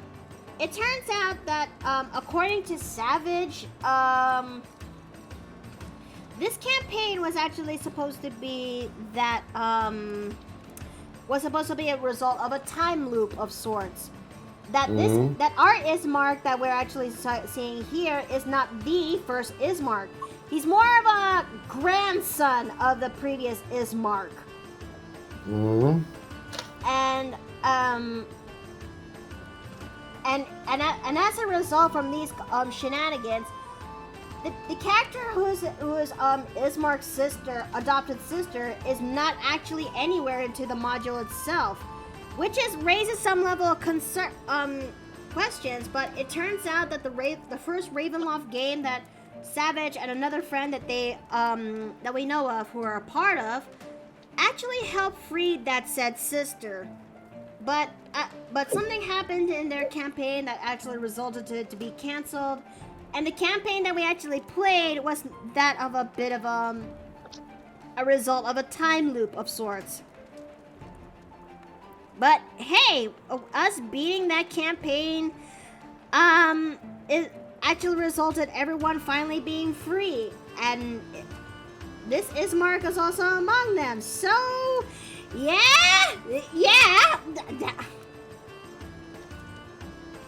I think Savage will explain that so much better, but yeah. Thoughts, questions, death threats? Just looking forward to pointing a gun at someone else's face, possibly later today, depending on how things go with sessions. But honey, Savage is not available. All right, he's off visiting Suki. I mean, what I was gonna say was, the example of changing of the rules. I'm specifically reminded of your Mount Hotno campaign, where the big bad was convinced to not be the big bad anymore, and a whole other big bad that was basically used as his justification for being the big bad ended up being the real BBEG. Yep. AKA the Icefire Peak campaign. A campaign that's supposed to be beginner friendly. Turn into a beginner friendly campaign that's supposed to last for just a couple of months because it's that beginner friendly. Turn to that of a near 2-year campaign, if you will. Really? Yeah, because again, depending on how the characters are involved, their role playing and their involvement of the plot would change. Interesting. And remember that that cake mix analogy I brought up again. Yeah. Now, the Icefire Peak campaign is supposed to be that of a vanilla. In cake analogy, finishing up this Icefire Peak campaign will result to that of an angel's food cake. What we did is actually we added some chocolate frosting and we actually added a layer of chocolate cake into it. So vanilla, chocolate, or just vanilla and chocolate? Yep. Okay. You know, that actually reminds me of a concept I wanted to try with some baking. Yeah? Okay, so taking on the idea of your angel's food cake thing, I actually wanted to see if I could try my hand at making a sort of yin-yang themed cake with the yin part being vanilla and the yang part being chocolate. Huh. That actually sounds like a good... I actually hope that works out. Because that actually sounds good. But I feel like I'd need a specialized cake tin or something to actually keep the different batters separate. I don't know how I keep them from mixing. Well, or you could just go for layering one cake on another, and you have to glue that up with frosting. Maybe. Either or, I think it'd be a fun concept for a kid's birthday. But it's one of those concepts that seems simple on the surface while still being complex enough to, give you a challenge. I mean, it's worth a try. Yeah. And plus, I know how to get black icing now. Oh, good. Yeah, turns out all you need is some cuttlefish ink. You don't even need charcoal. Blech, I can't talk. Wait, cuttlefish ink? Oh, didn't you know? You can actually use cuttlefish ink as a food dye. Yep. Huh. Yeah, I actually used it to make El Nero de Sepia a couple weeks ago. It's delicious. Cuttlefish ink is kind of hard to get your hands on. It's not that hard. You can actually buy it in individual packets on Amazon. Huh. Or you can go to the local food market. If you have one that's close to the sea. Don't have that. No, this is Texas. Do you have an Asian market? Yep. You do? I recommend checking there then. Oh, okay. Yeah, but if you can't find it, I always recommend Amazon. That's where I got mine. It is a wolf pup. Wolf pup! Oh, hold Hey, it, Danica. Okay, I'm getting you out of there. I'm getting you out of there from the jar. Okay. There you go. All right, because I got jarred last time. Yeah, and I forgot to get you out of there from the jar. To the surprise of no one who knows me. Anyway, how's everyone doing? I'm doing And alright. we're talking about cakes. Well, Yeah, that explains the food dye conversation. All right. Well, I kind of use cake as an analogy when it comes to D&D modules, if you will. Because And then Jay did that thing I do, where one word led to an entire different conversation, right? Yep, that's the autism experience. Ah, I'm glad someone gets it. We do have a bad habit of going on tangents on the spectrum, unfortunately. I try to avoid doing that as much as I can. I mean, Yeah. it's become basically like customary on my own streams that people do that. Well, it can't be helped, and to be fair, that's an understandable feeling. Besides, it can make for some fun content, especially if you have a good conversation out of it. Mm-hmm. True. Speaking of content, I need to like do a video edit of that clip from the other day when I broke the entire, because that was funny. I don't think I was there for that. Yeah, I think you were though. But Oh, was I? Hold on, I'm trying to remember. What about the one where you actually realize that Shadow is in the inn the whole time? Yeah, I think that one was also pretty fun. Oh wait. Oh, that's right. You just figured that out. Oh, should I? But yeah, I was just telling everybody about how cuddle fishing could make for an excellent food dye. Maybe I should give that one a shot. But speaking of Shadow's work, one of his other voice actors is also part of the Paper Plane Inn.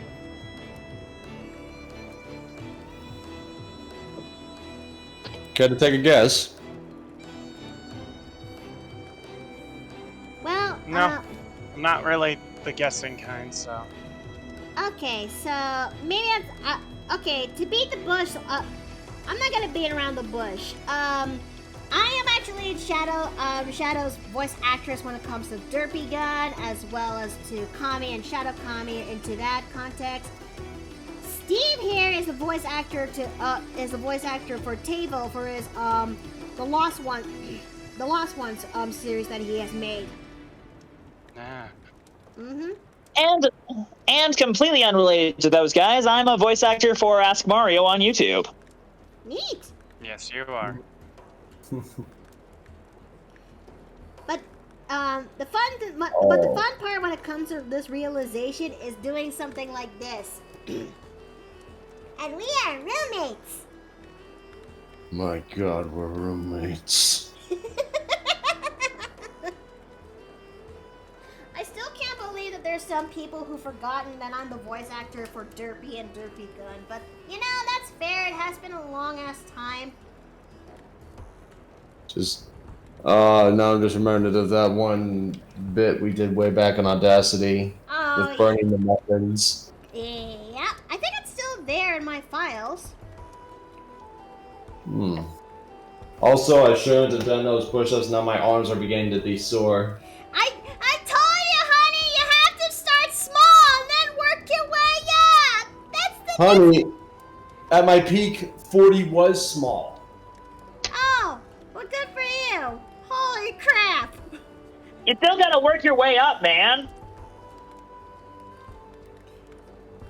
And that's a Goku quote I just did just now. Okay, so let's see. Well, you are a derp, says Juxadra. Well, I better get going. Take care and happy Thanksgiving. All right, Stray, you take care too. Happy Thanksgiving. And good luck with those chocolate cupcakes.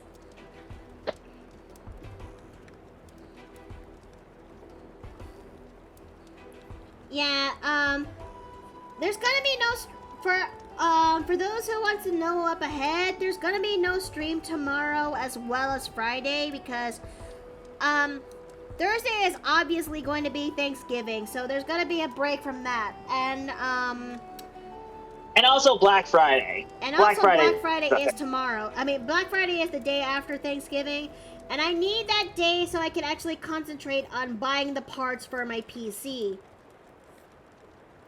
But I also am tempted to go to Hobby Lobby so I can get myself some yarn. Cause, okay. I also have another hobby when it comes, that this innkeeper can do aside from drawing. And that other hobby is, crocheting, if you will. And I have this crocheting hobby has been, a thing that always comes and goes every now and then. But whenever it comes to the colder seasons, that's when that hobby starts to come in really, really strong. I can see that hobby coming in clutch if you ever become a mom. Pretty much. I'll most likely be the type who actually would make something for the kids every now and then, especially stuffed animals. And speaking of stuffed animals, there's actually a stuffed I have been actually interested in giving it a shot on making on crocheting a dragon, if you will. It's fun. It's just that I kind of need to figure out what's the right pattern for the job, especially one especially the yarn in question too. Should I actually start small, or should I actually go for something a little bit on the big end? Because I won't lie, I actually want to make myself a blue dragon crochet plushie. Gee, I wonder what. Hey, now hold on a minute. I'll have you know, it's kind of based on my interaction with Azrak. I mean, Azura's there Okay, too, but you only ever talk about one blue dragon, so it's hard not to make an assumption. Okay, story time. This takes place in the Ravenloft campaign that I've been talking about here. So, one day when we're trying to solve a mystery or two, we decided to go into this one tower that showed some level of interest, especially since we need to figure out a way on how to defeat Strahd once and for all. However, this tower has been bewitched, if you will, and that suddenly it summoned forth this young adult, summoned forth this young blue dragon that was about that would have actually TPK'd the rest of the party had Celine not shriek out "wait" in Draconic. And I made everyone in chat go fucking deaf when that happened. I mean, my party mate. The point still kind of stands. This actually stopped the dragon in its tracks. And this actually made Celine try to talk the dragon out from a TPK encounter. And it worked.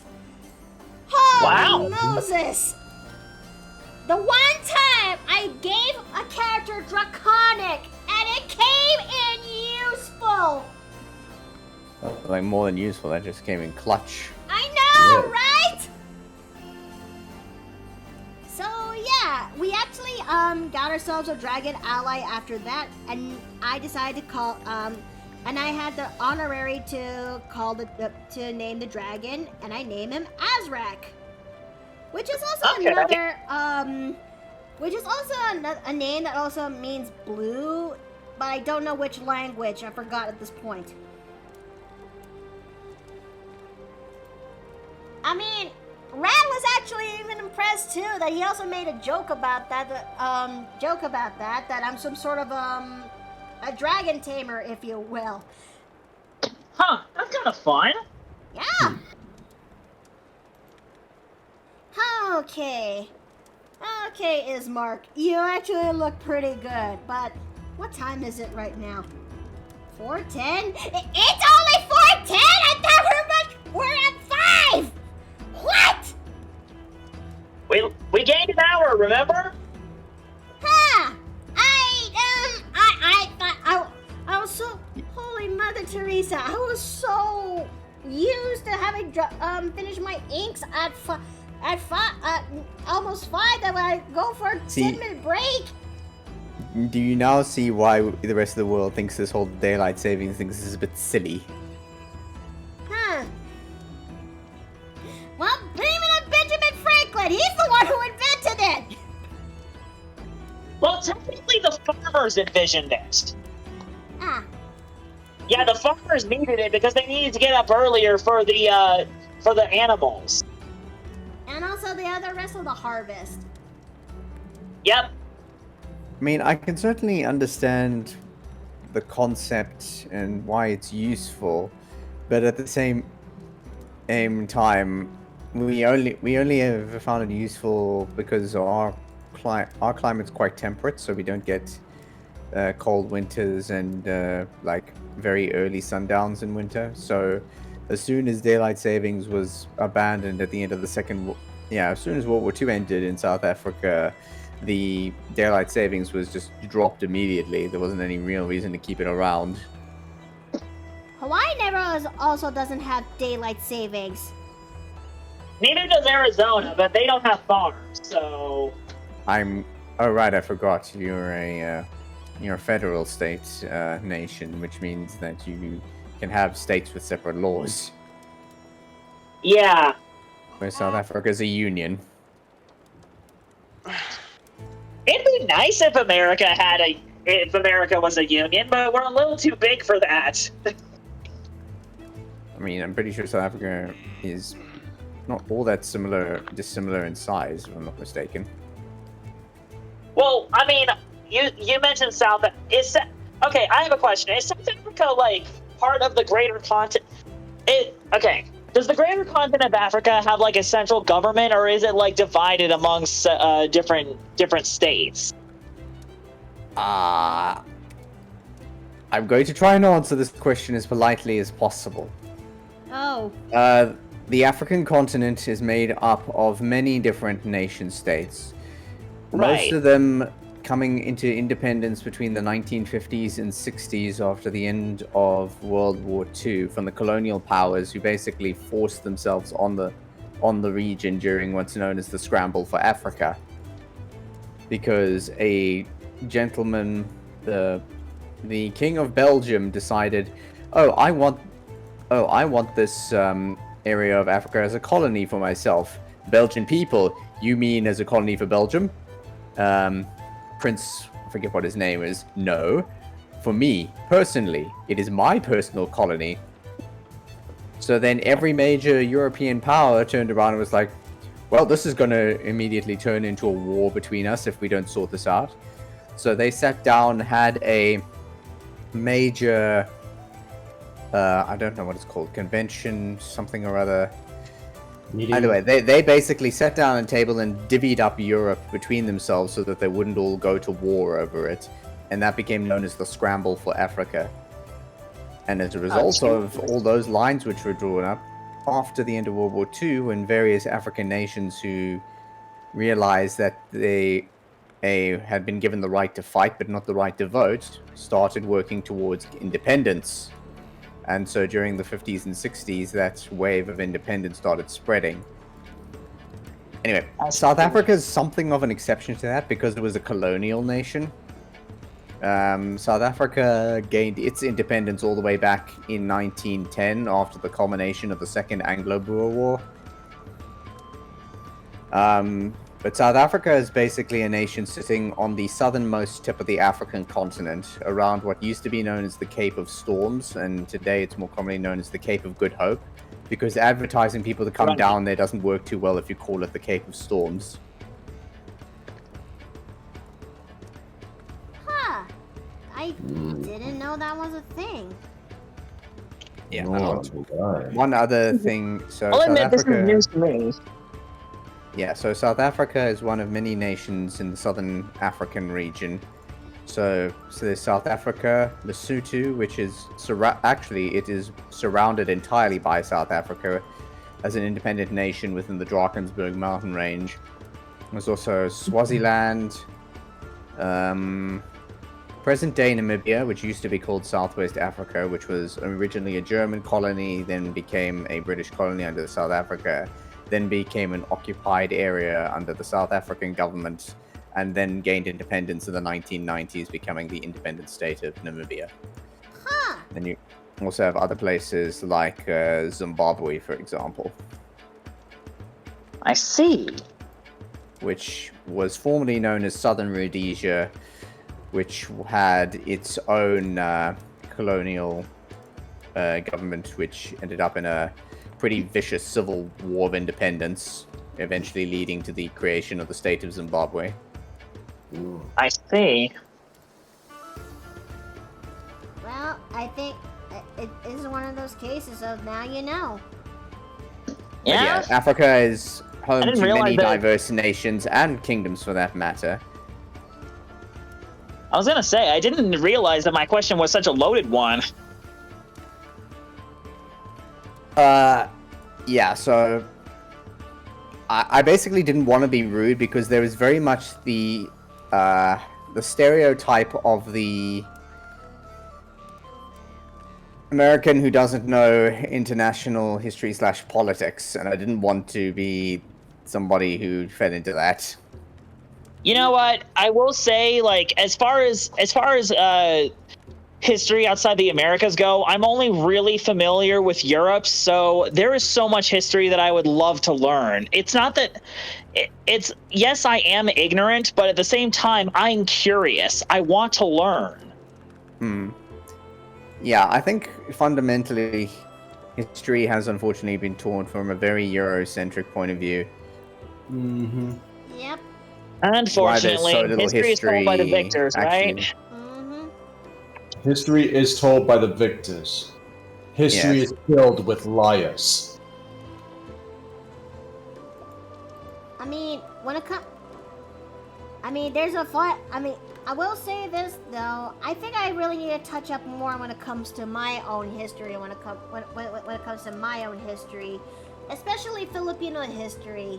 There's some that I actually do remember that was taught into schools. Some don't, because my Filipino is absolute crap.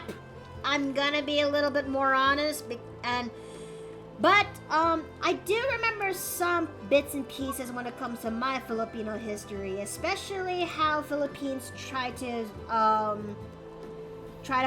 fight for their own independence back in the old days, especially when the Kapitunans had to. Especially, I can only imagine how many Kapitunans had to just try to fight for independence from Spain, and boy, howdy. I will say this though, you're gonna have a field day when you see the Filipinos, if the Filipino flag for, the Filipino revolutionary flag. Ah, yes. I think I've heard this story, actually. But I will say this: seeing people actually learning about this flag, I won't lie, actually makes me laugh. I mean, without context, seeing their reaction, it makes me laugh. But with context, though, yes, respect for you, that's a big respect right there. Okay, hang on. Did you share it? Okay, let me just Oh, grab. I think you shared it because I was in another chat. I think I might do so. Hang on a second. Let me actually go do some digging.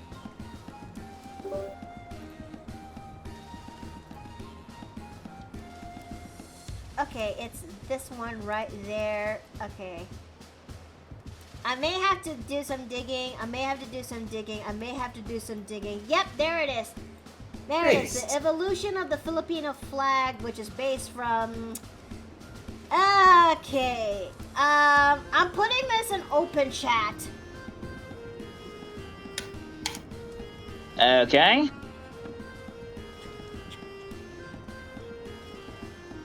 Yeah, this one's a wild ride.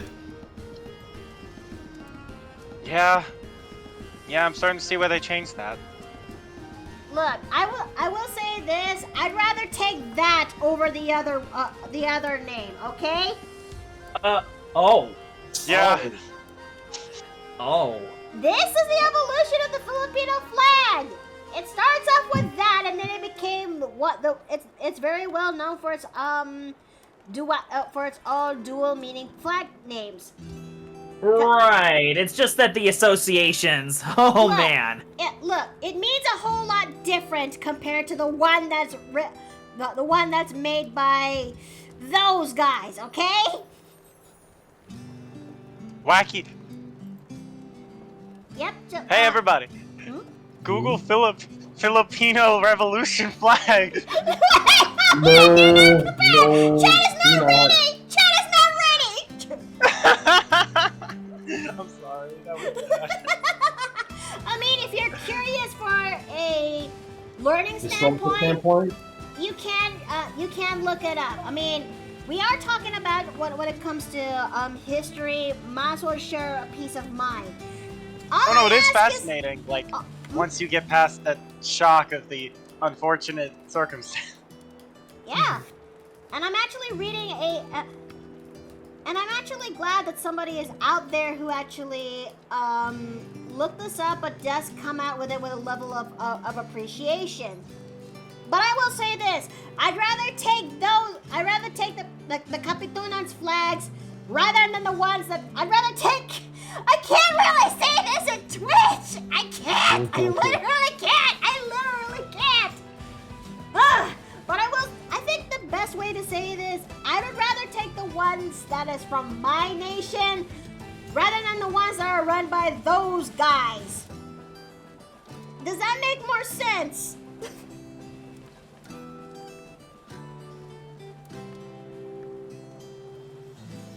Oh God, Chad, are you doing okay? I think they actually looked it up. Oh no. Oh no, I apologize, Chad. No. Wait, why am I apologizing? The fault's more like on mine and also on Wings. There, hun. What is that sound? That's me petting my mic. Unless you'd rather I come over there.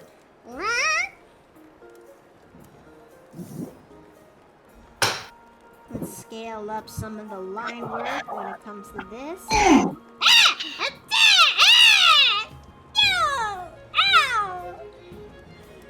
Lord Blood says knew it already, was holding back a comment. Oh, okay. Okay, honey. Thanks for the head pat in real life. Thank you, honey.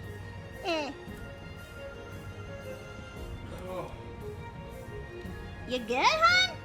Yeah, I'm fine. It's just I'm feeling the sore in my arms. Honey, this is why people say start small, then work your way up.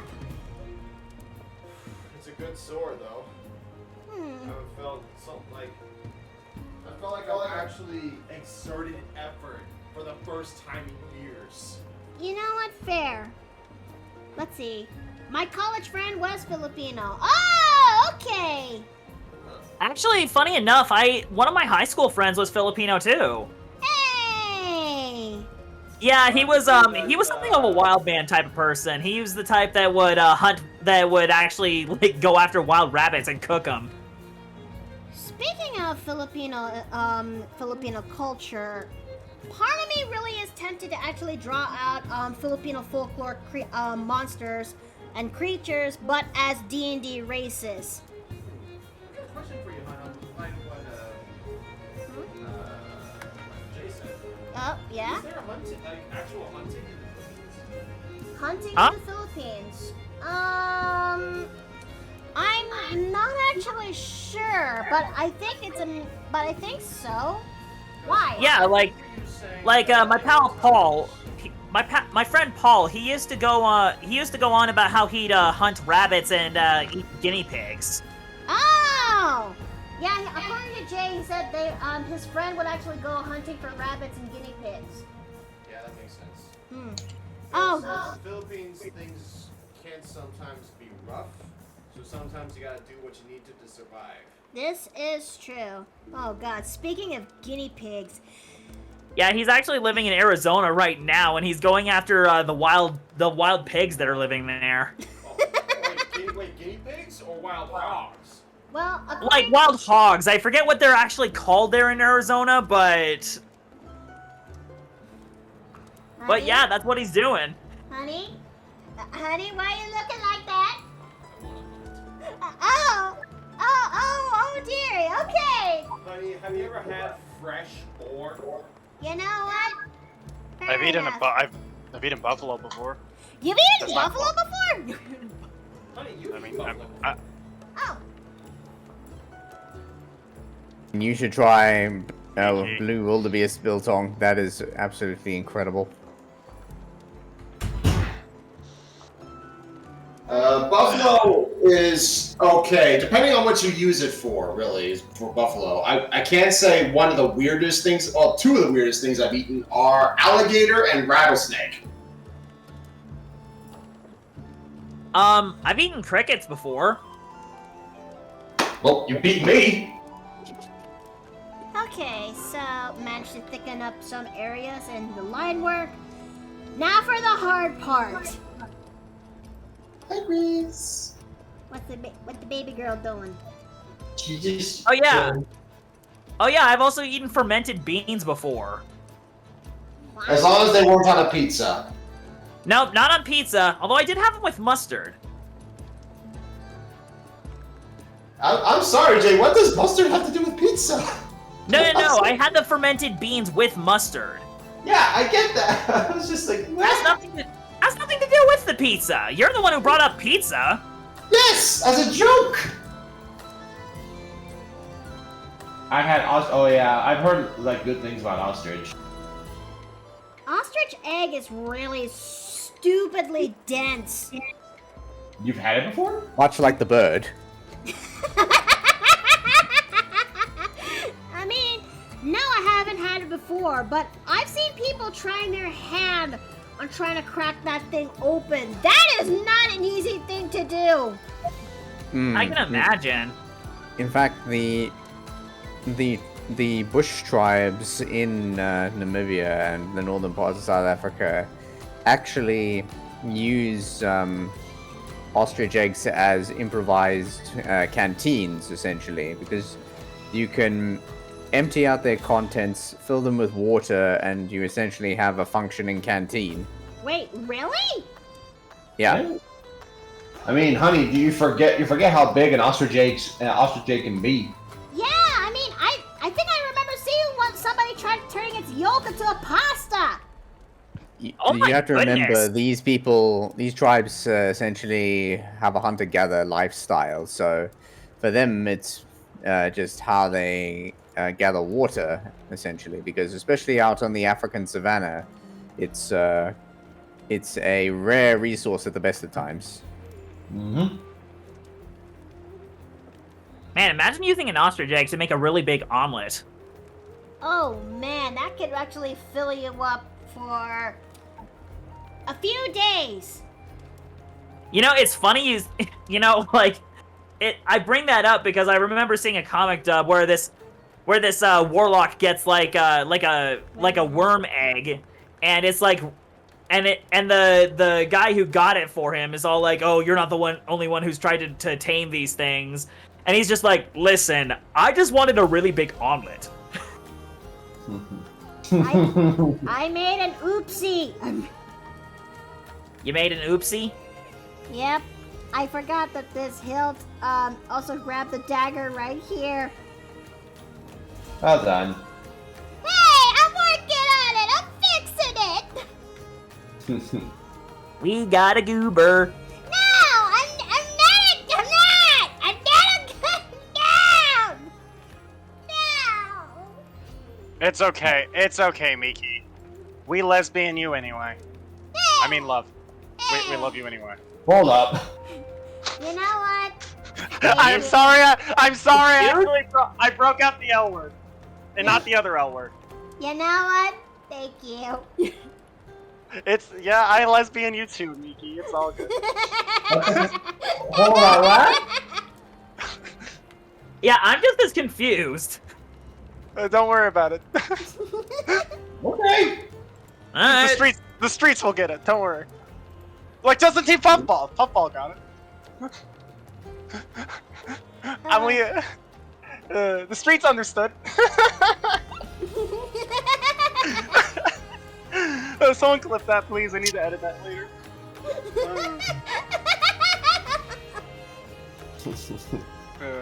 All right. I got Ismark's sword right there. Okay. It took me a while. It took me so much of a while, but I think he looks pretty good, right? It's a start. Now I just need to figure out the colors for this thing because I looked up so many references when it comes to Ismark, and I'm gonna bring this up again. Every single one of these people of the community who are involved with Ravenloft and Curse of Strahd drew their own interpretations when it comes to Ismark. Myself is not. I am no exception to this. In fact, I think he looks pretty good so far. Neat. Who would ever have thought that this is the guy that actually ends up with Celine? I mean, he's regal. He's upstanding. Well, regal with quotation marks. He's more of a burgomaster when it comes to the village.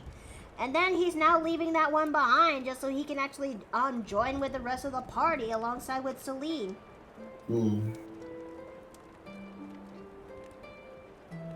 But I will say this though, everyone is in for one wild journey for what happens after we close up this chapter of the Barovia, because now we're gonna go into different lands of Ravenloft, and one of them is a desert land, and in hindsight, I think giving him this kind of outfit is a mistake. I think I'll pull it off. Okay, so what colors would I give you? What would I give you for in terms of colors? Because everyone has their own interpretation when it comes to Ismark, especially when it comes to his skin tone. I mean, try typing Ismark Kolyanovich into Google. You will see so many people actually draw their own interpretation on the man. I mean, in context, his miniature is more like this into the game. Let me just zoom this thing in a little bit more, please. Yeah, that's basically his little miniature right there. And now I'm drawing my own rendition right here. Sure hope Savage is okay with this. He looks like a. What's with his eyes? It's a miniature, honey bunny. I get that, but Listen, if it's a miniature, you can only squeeze in so many details, and you have to be oh so careful with the dots. You have to freaking squint in order to see the details right. No, you don't need to squint. You need a freaking magnifying glass. That's what you need. Okay, hold on. This is a poor version of what that image looks like. Okay, Google, please. I need to, Oh my gosh! Miki, when you said Google please, my phone picked it up.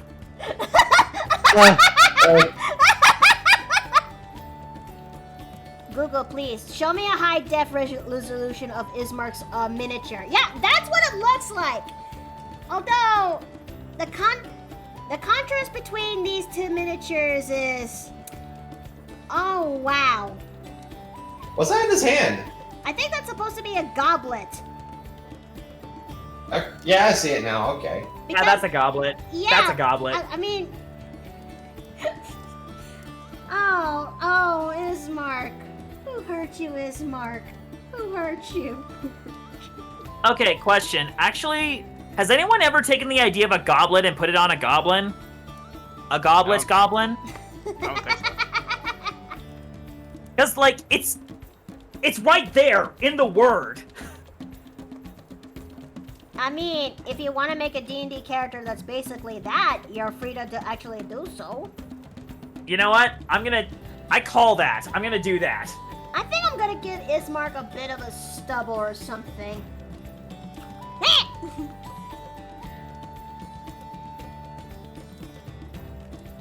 Because this man has been through it all, you know? It says,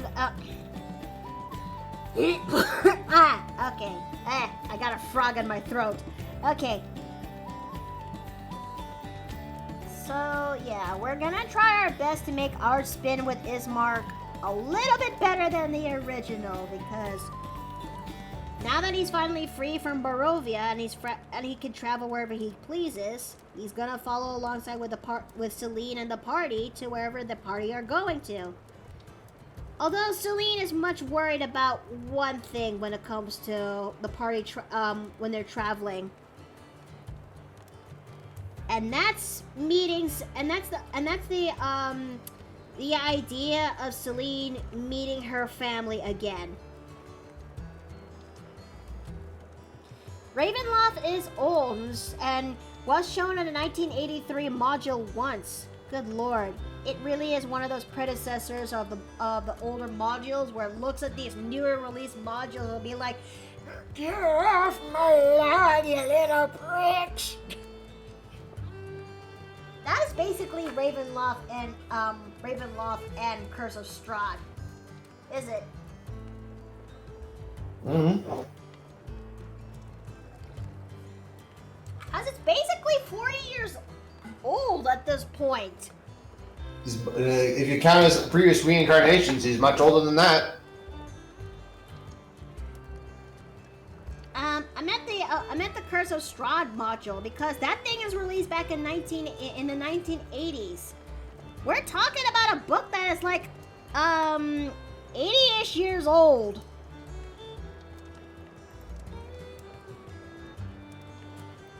I can't really tell what his eye color looks like. I think it's more of a brown. I think so. Gray? I think I'm gonna have to play around and find out. Yeah, nothing wrong with some experimentation. Okay, so let's see. We'll go for a little bit of oh goodness, gravity! RNG says hi! Welcome into the Paper Plate Inn! Raiders, hi! Welcome! I'm Ikota New and thank you so very much for the raid! Thank you! RNG says, thank you so much for the raid. I hope you had a good stream today. We are currently drawing well, more like redesigning a D&D NPC from a pre-existing format and giving them a whole new look to reflect their change from the games I'm a part of. And today's example, we are designing redesigning Ismark Kolyanovich from the Curse of Strahd / Ravenloft campaign. And thank you so much for blessing this stream. I truly appreciate this. Thank you.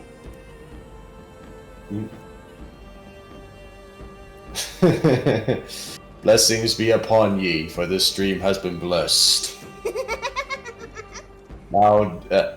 Now please, report to the confession booth immediately, because I know you fuckers have sinned.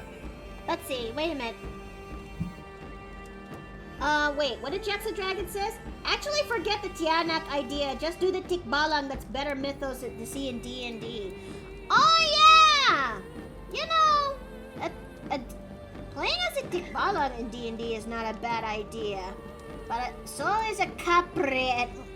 Anyways, I'm gonna go continue. Help, I've been brought here against my will. Yes, we have cookies here, and so is muffins. In fact, we also got ourselves a plate deal. If you're thirsty, I can provide drinks. You know what? Now, you got me. I'm a bit peckish. I'm grabbing the muffins. You want one, hun? Yep, why not? Can you toast mine though? Can do. Thank you. You know, I'm still trying to figure out what will be the right. Yeah, a Tianak is basically a demon baby, if you will. That is an actual Filipino folklore monster. I think I could see Ismark having some nice brown eyes. I mean, not often do you see blonde characters with brown eyes. There's also your French toast and bacon in the And the ham! I'm still gonna finish that off, okay? You better, otherwise I will. Oh. My pleasure, Mikado. Oh, thank you, RNG sis. Thank you, thank you. And Justin Popples does vouch for that. Yep. I'm actually glad some people are aware of that.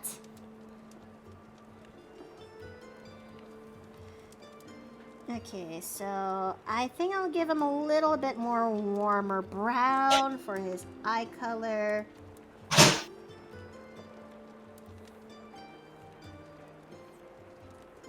Okay, so... Not often do I design characters with brown eyes. Oh, thanks, honey. Thank you. Oh, praise. Oh, it's so much better when it's toasted. Ah, fresh! Yeah, it's hot, hon. Ah! Hey!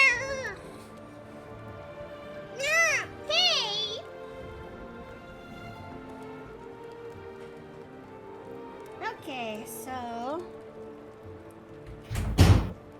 Okay, that's a little screen. That's a small-ass screen. Okay, my bad.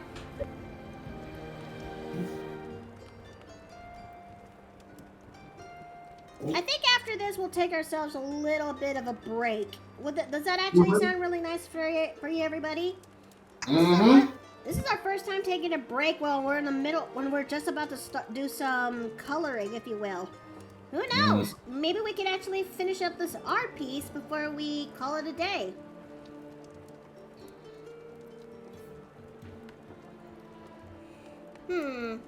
You know, I'm gonna bring Celine for this to actually do a comparison.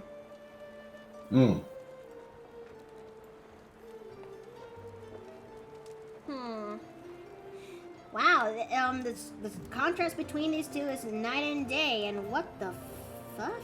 Okay. No, I don't know what I just pressed, but I don't like that. I'm good. By the way, Miki, I learned about these creatures from a show called Trece. Oh yeah, the Netflix show. I definitely need to find time to actually watch that. For someone who actually really loved who actually has a still passionate for my lore, for my culture. Yeah, I really am poor when it comes to that. I mean, for someone who is born half and half, you know, I try my best to hold on to both. It's important to. It's why I also actually am leaning so heavily when it comes to half races when it comes to D&D. I relate to these guys a lot. Yeah, and I'm actually something of a melting pot myself. That's why I try to place a focus on a character's heritage when I make them. Okay, easy.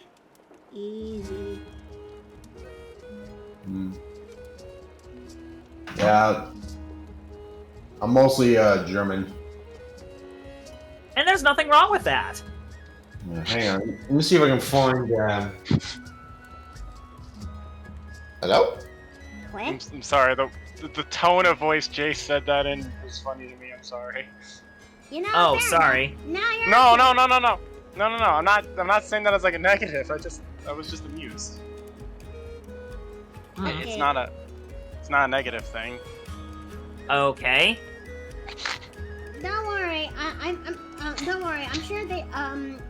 Anyways, maybe I should actually lighten up this color for his jacket ish. Good save.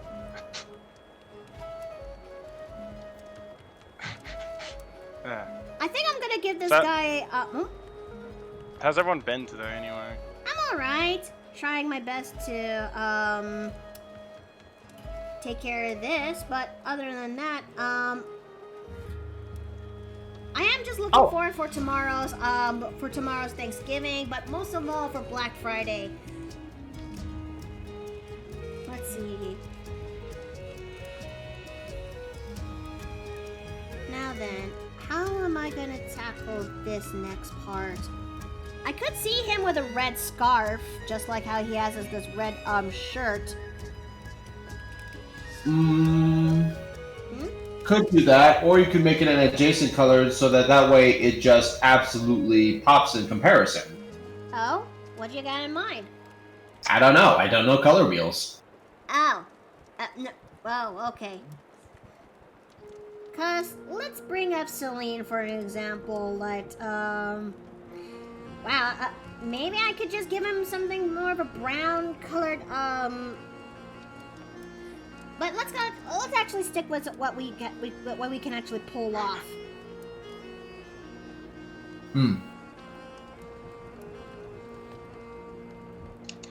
Oh wow, the red scarf actually does look nice on him.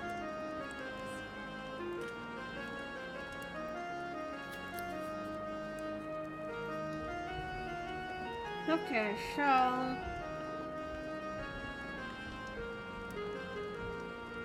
I'm gonna do a thing, and I'm not sure if this is gonna work.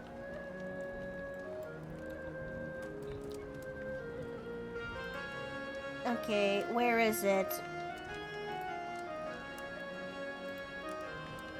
Okay, my mother told me you are here.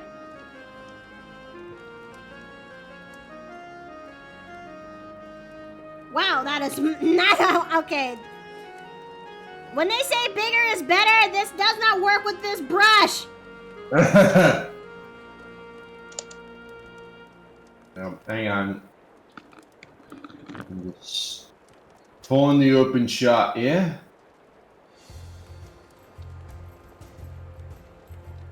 Okay. Okay, my idea of giving him Boromir style iron chain shirt like that is failing, and I don't like that.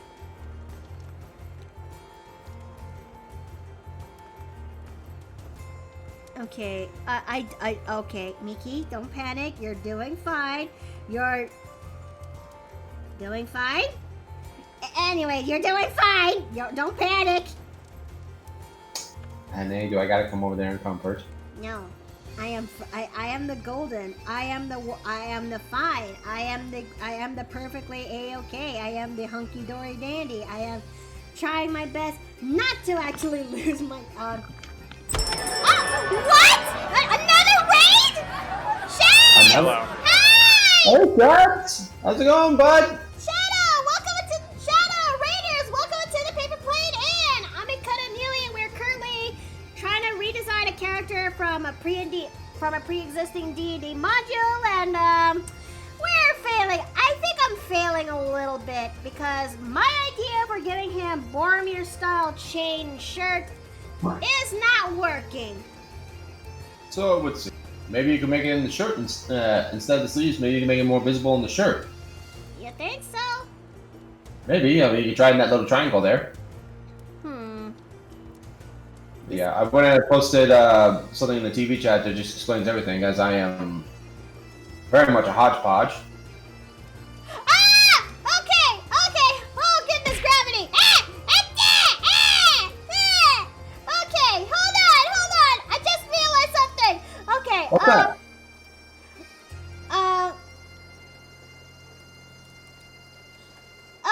Okay, hold on, I need a, ow! Hey! One at a time! Chat! I'm trying to work on somebody here! Yep, let her cook. Okay. Also, give me 1 moment. I sent you the head pats. Wait, he already has permission to go in here.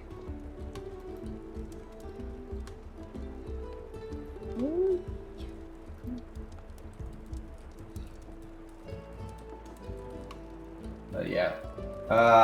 Years and years ago, I actually did a ancestry thing. My mom gave me like one of those test tubes as a Christmas present.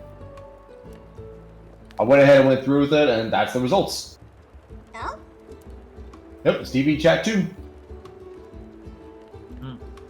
Oh! Huh. So let's see. Oh hey, Oh, hey, you've got some roots in Wales, just like me. Very And little.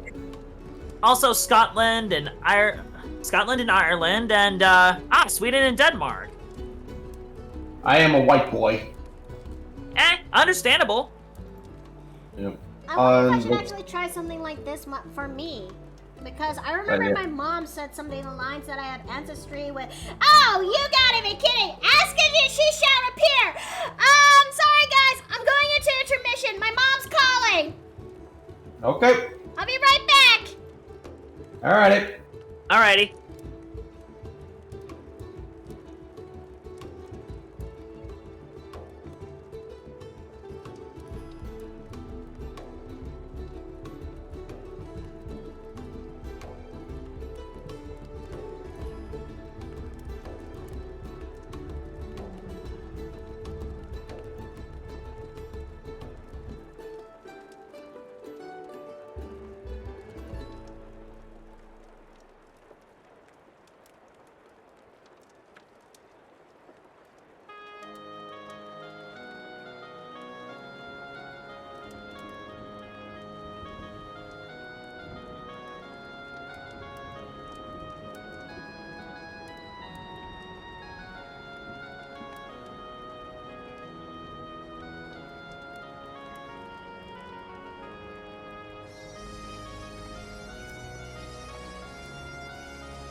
one.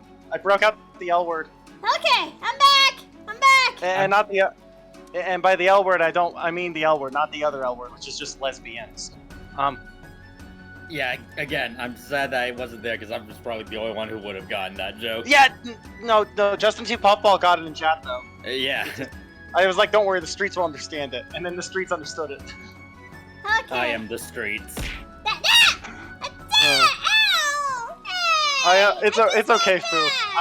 You and I both understand. Ow! I get it. Guys! Guys! I just got back! Hey! You guys! You guys! I just got back! If it helps any, Miki, I'm editing the lesbians clip. Yeah. Okay. Well, thanks for the head pat, honey. Thank you, thank you. Hey! Listen! Huh? What is it? What is it, Gonzo? Wait, Gonzo? Yeah! Gonzo the Great? No, mine was Gonzo. There's no fucking way! Yeah! He's one of my friends! Is this someone that I should know? Why do you just know every obscure niche micro celebrity I used to watch as a teen? Why do you just know these people? Fucking... Well, to put it too fine a point on it, we all used to be part of the same animation community, so... I'm just sitting here like, okay, alright. 2 Miki streams in a row, I get nostalgia bomb, great. Well, you do now. Give me 1 minute, by the way, I need to continue editing this clip. Sure thing. Also, I just realized something. Oh, Blue, hi! Hold on a second. Let me actually go to let me go to reactive so I can actually get your plushie in there, okay? I know we're supposed to do a little bit more with this art piece, but this calls for a little bit of fixing around. Okay, so let's go over here. Alright, so let's see, opening this. Oh no, you're gonna get an image. You're gonna get an image. You're gonna get an image. You're gonna get an image. You're gonna get an image. You're gonna get no, plushie. it's not that. It's the fact. No, it's not that. It's just I hear Blue's voice so rarely. Okay. Mikoto. Oh no, I am not. These are the walls of the inn speaking. Your dimension has now been haunted. Open this in a new tab. That's not how I do that. Okay. How do I actually add this new people into the inn? How do I actually add this into the no? Okay, that's not what I'm trying to do. No. Okay. Oh, I did not save. Fiddlesticks. Okay. Okay, no, this will not do. I'm gonna make this work. I can make this work. You cannot see it right. You cannot see it right now, but I am grinning like an idiot. Okay. Not today. Okay. No. Not create source. Create Bowser source. Bowser? Okay. Browser. You just said Bowser. I just think that's funny. There we go.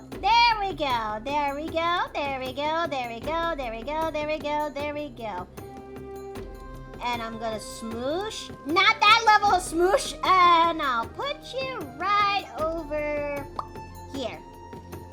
There you go, Blue. Come to the mantle. See, you're now part of the mantle. You're now plushie. You get to hang out with me. Yeah. Oh, here we go. Okay. The walls are no longer haunted. I am now here. Yeah, I can now partake in the wall cotton candy. Ow! Hey! Not the puppies! Not anything but the puppies! Hey! Sorry, had to. So I guess now that's one more dimension breached, and you now have a portal. Well, listen, we've already got a gremlin with portable holes, so it's not exactly new around here. I don't know. I think the gremlin will most likely abuse that if she knows where it is. Have you ever thought of that? Have you? So Blue, you just leave portals wherever you go? If I'm allowed in other people's streams, then yeah, it's pretty much obligatory for me to assign a portal to that dimension, so that way you'll never get. So that means you'll never get rid of me now. Don't you mean it's obligatory? All right, buddy. Are we allowed to? Okay. All right, buddy. Okay, so Tell there that is a to me. sound- All there right, is a buddy. soundboard That's here. it. That's it, buddy. Get over here. No. Tell that to the cleaning lady on Monday. No. Anyway, sorry there, fellas, but I'm going into a tunnel. Oh, you're about to meet the gremlin. Speaking of cleaning ladies, we're gonna need one on Monday because it's Wednesday and tomorrow's Thanksgiving and that's a holiday. Yeah, it's a long weekend. She doesn't work weekends, but she does. So Monday. And there's about to be dust. Hello. Yeah. Pulverize them in a second, and then turns dust. And the cleaning lady, she dust. Someone is not back from show. Hey, gremlin. Hello. We have a new guest. What this? It is Blue. He is Blue. Bada-dee, Abba-dee, bada-da. abba-die. Never gonna escape that song. I swear to God.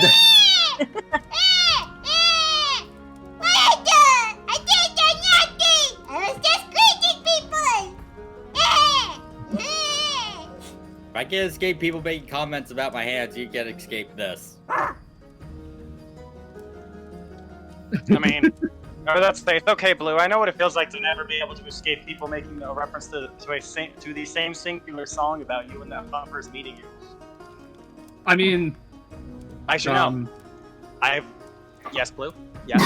I think it was. I can't remember who it was from reviewer streams, but it was either Keeping Mistress or Talks that actually took it upon themselves to always reference Mr. Blue Sky instead. I think that's key. It's been 6 million years since I've seen String Bean. I assume you mean reviewer in that regard. Yes. String Bean. I still haven't learned I have not learned all of the Gremlins nicknames for everyone. Why yes, Askerman has given many nicknames for other friends. This is Goliath. This is Wizard. This is Punboy. This is the Oni. This is Wolfie. I need to figure out a new nickname for this one. Askerman just figured out nickname. Colgate.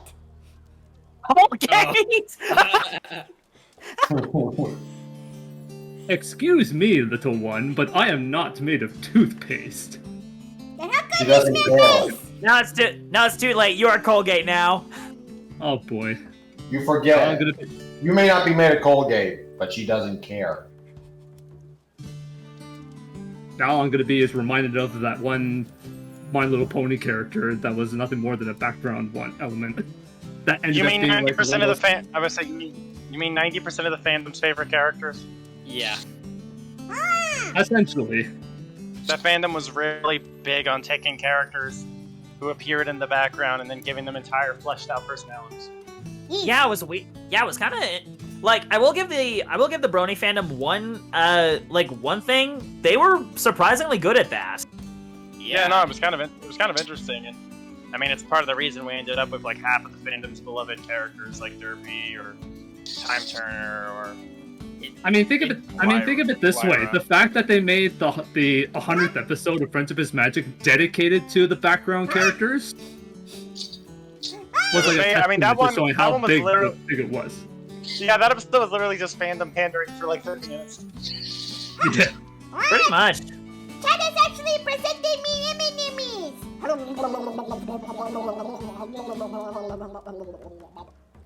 I mean, M&Ms are just milk chocolate with surrounded in a candy shell, so I don't think it'll do anything. You say that, but I mean, I'm more. Gremlin, come back here! Come back here! I mean, I'm more of a smarties person myself.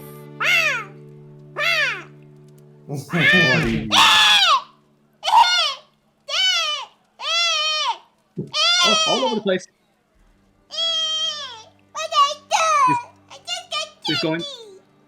She's going Sonic the Hedgehog on us. There, Gremlin. There. Gremlin. Yes. Gremlin. I had A friendly reminder that anything you can do to the gremlin, I could do far worse to you. House Gremlin is still feeling sick. House Gremlin ate 1 cup of rice. Rice? Uncooked rice. Oh. Oh my. That's rice? No, Gremlin. Did she go blow up? No, Gremlin. Like a pigeon? What's wrong? House Gremlin has 1 cup of rice. Did you have anything else? House Gremlin had snuck in the kitchen. And? Found strawberry Chucky. No. Oh God. Come here. Are you okay? What the hell?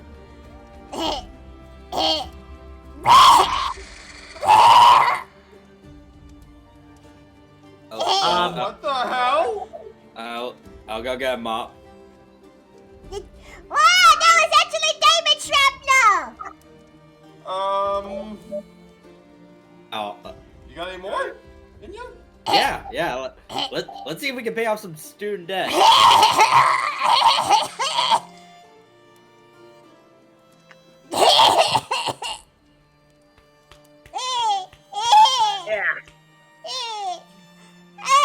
Well, at least now we can pay for the damages you've collectively made. So, House Gremlin eats uncooked rice with strawberry Chucky, House Gremlin becomes artillery. Okay, Gremlin. Gremlin. Ah, yes.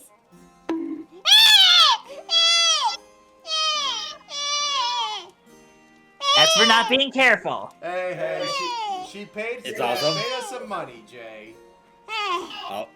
Also, that's for violating the laws of thermodynamics. Also, House Gremlin's going back to portable hull. Just don't fire anymore, okay? House Gremlin has already rigged paper plane in. Rigged it with what? Wait, what? Explosives? Gremlin, I didn't get your email explaining the situation. Hang on. Gremlin, I didn't skim it. Gremlin! Oh no. What? Is that a bomb? Oh no! Okay, I will try to get it out of here! Ah, it's a stink bomb! You okay? Okay, I'm opening up the window!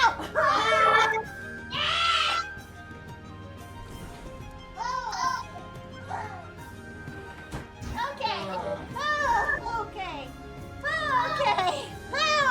Since when did she have proficiency with explosives? When somebody gave her Turkish delight! Don't look at me! Simply keep that shit away from her after what happened last time. Well, you know when it comes to the gremlin, she's, tenacious as fuck! Gee, I wonder what you got that from. Hey, now hold on a minute!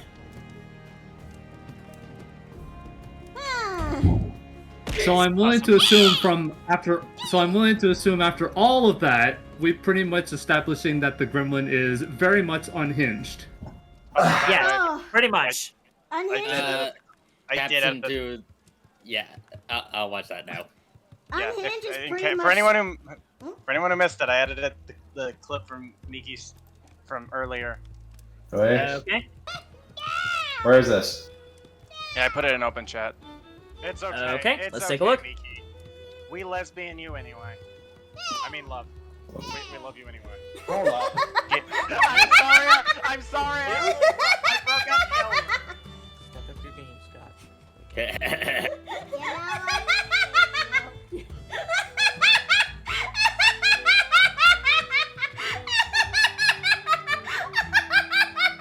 Okay, that's a good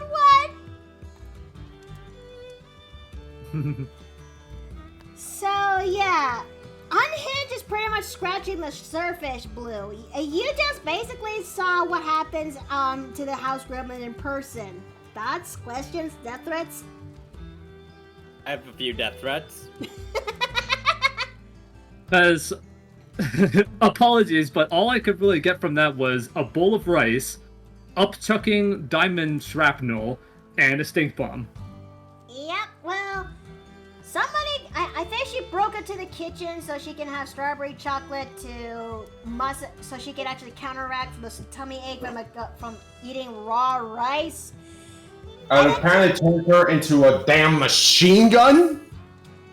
Ladies and gentlemen and non-binary pals of the end, please do not abuse this newfound ability of the house gremlin. They're going to abuse it. Oh no. Don't. It's like Oh, pigeons. oh, You God, don't tiny feed them boy. rice. You hear that, hun? Huh? Someone has a tiny dick. No! That they just drove past by? Yep. For context, it's a joke between me and Miki. When we were in Hawaii, we always had a problem with people just revving their engines up as loud as they could be. We called them revvers, and we would always make the joke that they are compensating for the fact that they have tiny dicks. And depending on how loud they are, they can either have a tiny one or a non-existent one. Ah. I mean, in a way, it kind of works. That's funny.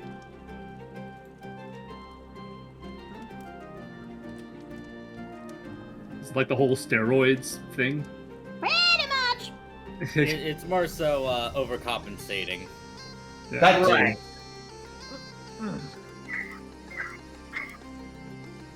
What the flying? Oh, right!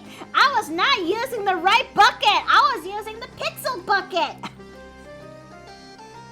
Yeah, that'll do it. I mean, Gross, you're talking about buckets live on stream. oh. Damn, we back on that Homestuck shit again? Shit, great. No, wait. Dear God. Yeah, no. Everybody has the joke about the Team Fortress, and like my brain just goes to Homestuck. Well, This is a bucket. Dear God. Dear God. There's more. There's more. No. No. That's like one of my contains favorite. Sorry, that's one of my favorite comedic exchanges in any piece of media ever. I think, like, it's literally bread makes you fat levels of funny and how perfectly paced it is. There's more. No. It contains like- my bucket. It reminds me quite a bit of the bread makes you fat scene, actually, in the way it's paced and structured. And I think that's why it's funny. Because it's like, it's got the same level of, it's a simple conversation dialed up to like an unnecessary emotional extreme by the end. And it's like delivered in like one of the most driest ways ever. Why would that happen? Because bread makes you fat. Bread makes you fat?! 10 years later, that seems still classic. So, what is that movie from? Oh, Or the what bread scene makes is you that fat. movie from? The bread makes you fat line is from Scott Pilgrim vs. the World. So was Oh. so was the L word thing I did earlier. So was the joke about the cleaning lady on Monday. I've made like 4 Scott Pilgrim references in this entire stream.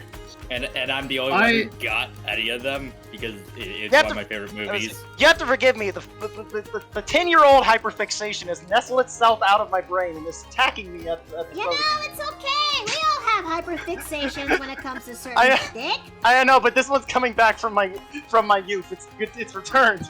Would have been It's the same. Actually, it's funny. It's funny you mentioned that because one of my hyperfixations has popped up again recently.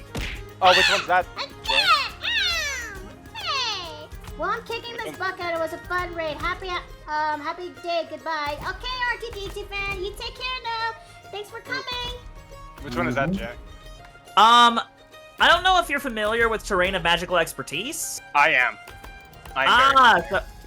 So I've just been doing some slight redesigns of some of the characters. Yeah, just drawing, just sketching little headshots, just my own different takes on them. Just for fun. That's fair. That's fair. And speaking of said characters, do you think I'm naturally doing this well when it comes to Ismark's design?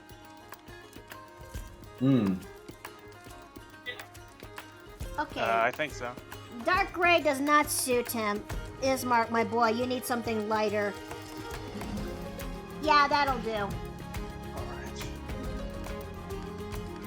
I need to get this glass colors now. But hey, he's actually coming together, slowly but surely. Oh, thanks for the hydrate. I truly appreciate it. Oh yeah, what's left now is working on a stubble on him. I need like a night sky color. Because the original source does depict him with a stubble, right? The original source. Yeah, it's there. I had to like squint really hard in order to look very deeply, in order to look better. You know, like that one kind of meme where the guy has to look into a piece of paper and he has to squint really hard? That's me just now when it comes to this. Oh, I got a killer idea for this. Okay, so... Yeah, baby, I gotta kill... Okay. Okay. This is gonna be tricky. This might be a little tricky. But I think I can pull this off. I think. Sort of. Maybe. Yeah, it's gonna be a bit tricky, like SSX. No. Okay. No. Okay. Okay. How about we make it denser? There we go. Now. Oh no. Oh. Red. Okay. Blue. And I'm gonna have to look this up with a reference. Okay. Oh, this is gonna look killer, dude. This is gonna suck. Okay. I need a reference. I can't do this without, Oh, dude, this com's gonna be so good, dude. Oh, yeah, baby. No, yeah. Oh, okay. I've spent most of my day on this one com, but it's gonna be so worth it. All the stupid fine details I've been putting into it's gonna be worth it, dog. It's gonna be great. think you can pull it off? Yeah. Alright, let's, use this. Okay. This is gonna be tricky. It has been taking all my willpower not to do, asking a lot of people for commissions, because I need to save money for, holiday stuff. You know, that's a very valid feeling. I always wanted... Yep. I would love to actually commission people again, but yeah, even I'm trying my best to save as much I got left. The least I could do as my own artist is to make my own food for now. I will say though, if you guys ever want to commission someone, you know, my door's always I do want to commission you. So it's Wait, right there. I do want to commission you. I just don't have the money to do it.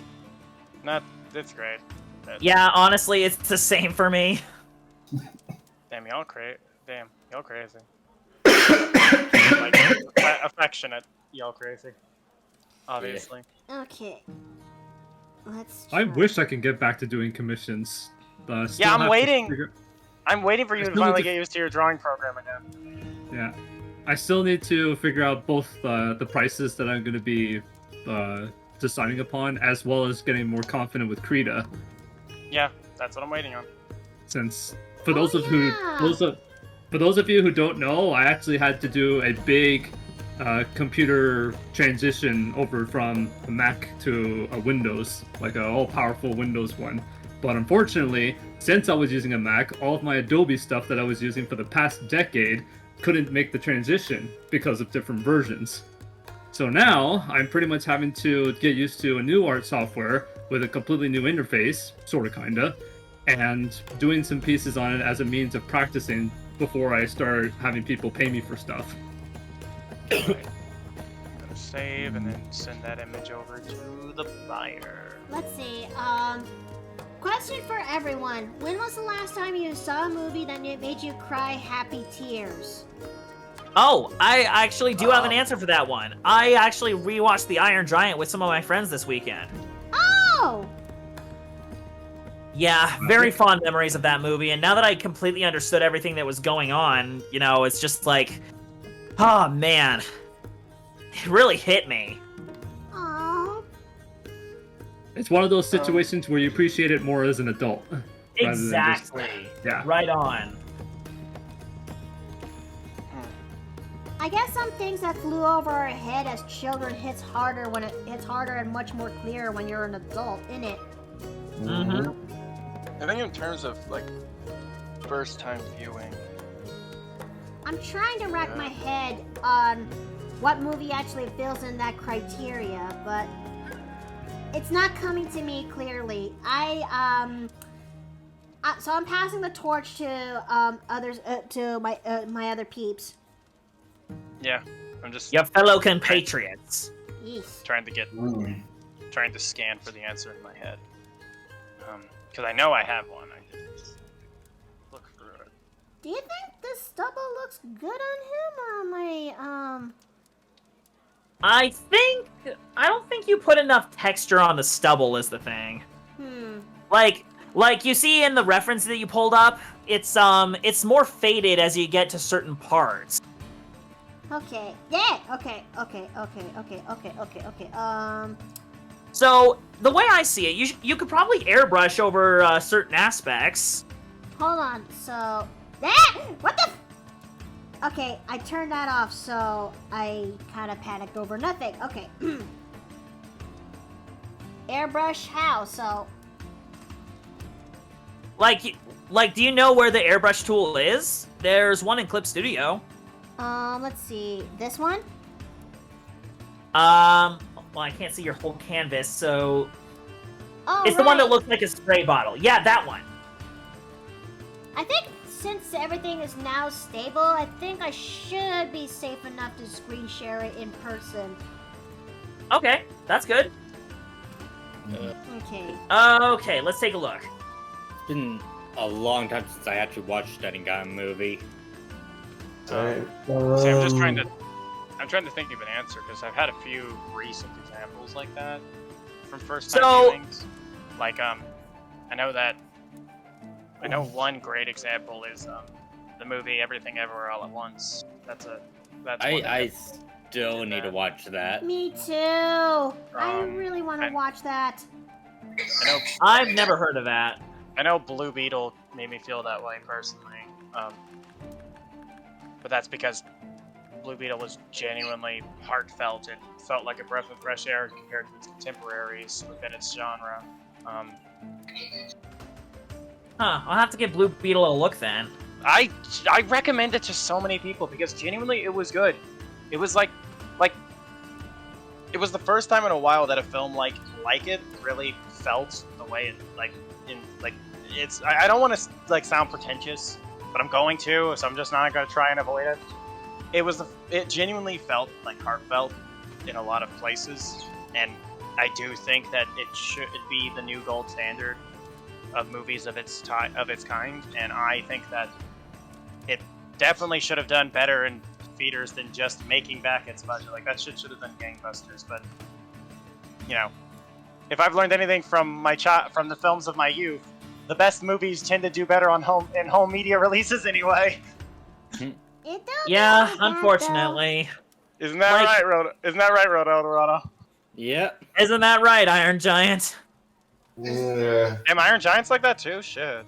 Yeah, no, seriously, like, for real, the guys working on that film only had barely enough to make the movie and had almost nothing left over for marketing. The only thing they were able to afford was a movie poster.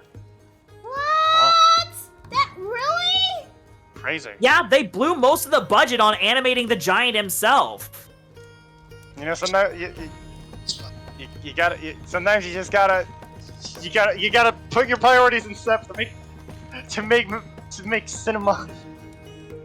I've never I have never seen the Iron Giant, but I You have should. heard. Oh, you already should. good It is. about it. It is one of the most emotional films I've ever seen, and it's You like definitely very mature should. too. Mm-hmm. Nice. I Definitely gonna have to look into it. This is probably like a deep pull, but it's the only one I can remember. But I think the last movie that made me feel like any kind of strong emotions was Kung Fu Panda 3. Oh! Man. That's a good one. Okay, I'm bringing up Celine. I don't know. Yeah, I don't know about a movie, but I do know of something that, whenever I do watch it, always gets me a bit misty. Oh? Yeah, put it in the TV chat. I think for me, okay, I think I have one for me, and this is going back to a previous topic, but the ending of of Lord of the Rings. Well, Lord of the Rings 3, if you will. Yeah, I mean, not to repeat a thing that I talked about earlier, but since some of these guys here haven't heard it, I actually have never seen the Lord of the Rings trilogy. I've only ever seen movie 1, and that was because of Ellie. We definitely should schedule a movie night for the Paper Plate Inn so we can actually watch Lord of the Rings. And this time, figure out a way to actually make that work. Because when we tried doing a movie night to watch Lord of the Rings, it did not work out pretty much well, because we've learned that Discord has this lovely feature where whenever you try to share do some screen sharing with movies, you're just greeted with a black screen instead. Thanks, Oh, Discord. I know how to fix that. I know how to fix that. Oh? You have to turn off hardware acceleration on your browser. What? Yeah, I know how to fix it. There's this option in your browser that says turn off hardware acceleration, and there's also this feature on Discord where I don't remember where it is, but you can turn it off, and it makes the screen sharing thing possible. What? Yeah, it's real. I've done it. Excuse So me, So I can attest to the hardware acceleration working, not specifically for Discord, but I know my Chrome browser, when it had it on, would have these black screen tears every now and then. Oh, dearie. I need to do a movie night at some point, because it's that time of year again where I do my yearly watching of the Fantastic Mr. Fox. By the way, I'm gonna need to head off for now. I'll catch you guys later. Alright, Thanks, Travis. thank you so much Thanks, for coming Travis. today. Your presence is very welcomed here. I appreciate that. Thank you. I love being here. I'll catch you guys later. Take care. Catch you later. Or, I guess for the sake of earlier, I should have said I lesbian being here. I lesbian you too. We'll feed. Hey, yo. That's the second time! Shut up! I'm sorry! You guys are so close together right there! Like, vocally? I never thought of that. Shit. I am so sorry. I am so sorry. You are Goober. I am not a goober! I'm not! It's not! Well, see you later, Mickey. Until next time.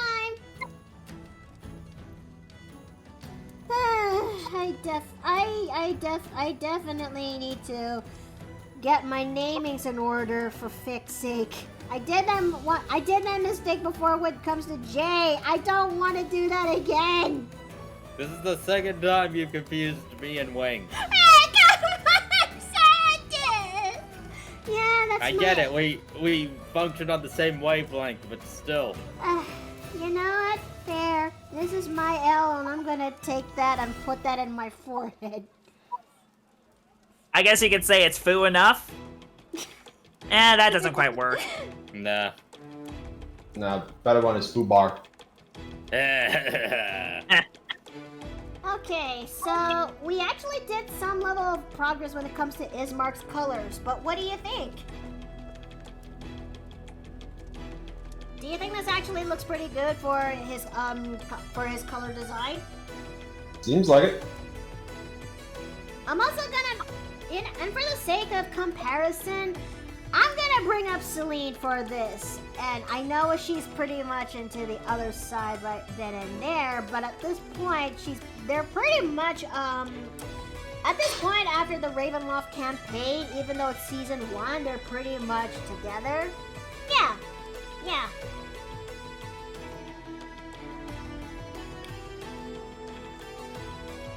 Let's see. And Lance Gillane, welcome into the Paper Plane Inn. I hope you actually enjoy your time here.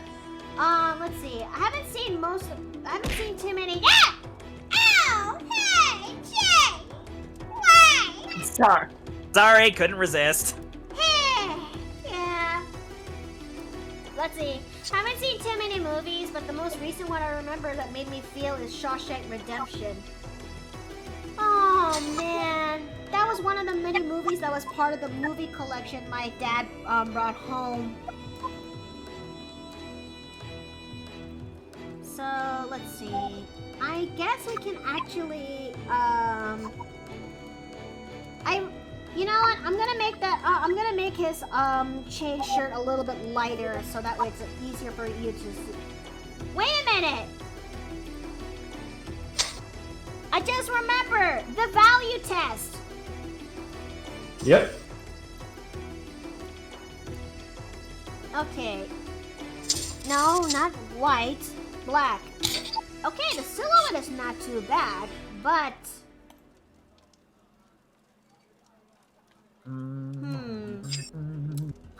Okay, his hair and skin tone is very,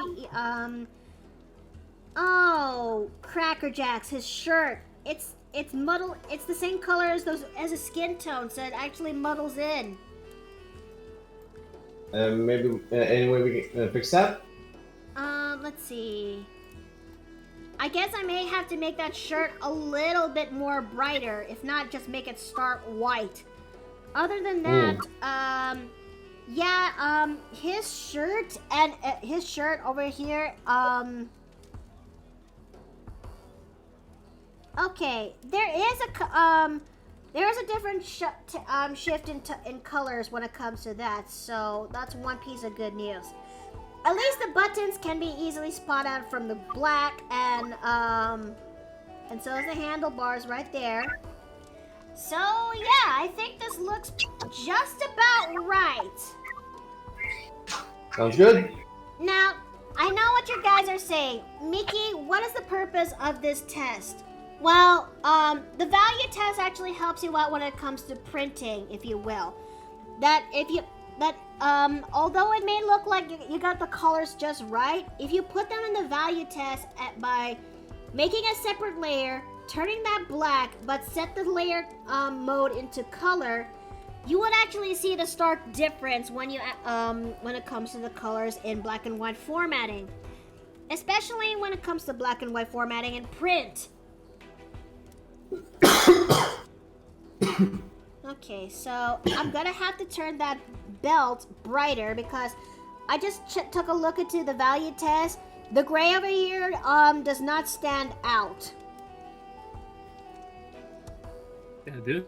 The value test, doing it this way is pretty much what I ended up having to do when choosing Pepper's new outfit colors. Yeah? When I was doing her redesign sheet, yeah. Oh! And how did that go so far?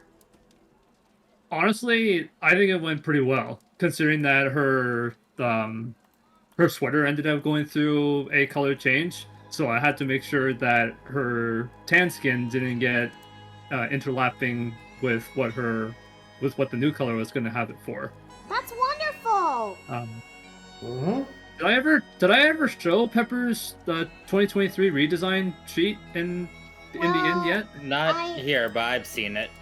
Not here though, and it has been a long time since I've actually seen Pepper. Okay, so you'll probably be in for a treat then, Makoto, because I actually did like a teaser, I think back... Oh no, my...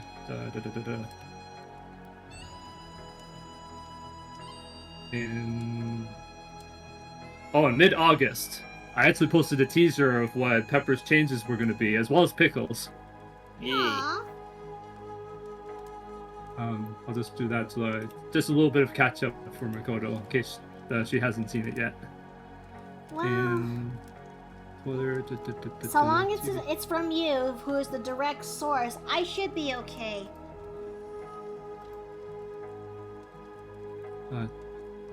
Yeah, you know what? TV chat, because it's public. Well, as public as a private server can get. Well, yeah. Oh, shoot, hold on.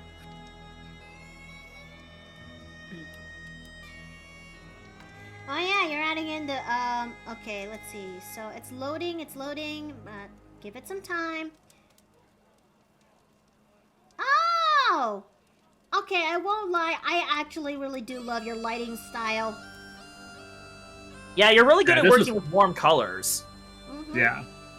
This was essentially my first experimentation with Krita's art process, and it was because of this little teaser that I found out how to do that VHS blue, green, and red lighting effect. Mm-hmm. I forgot what it's called, but chat, help me.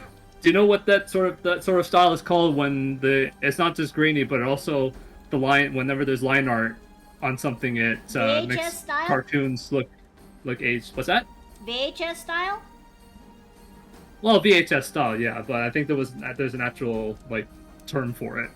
I'm also trying to rack my brain on this too, but the closest thing I could actually call for this name is this VHS style, this VHS 80s style kind of effect.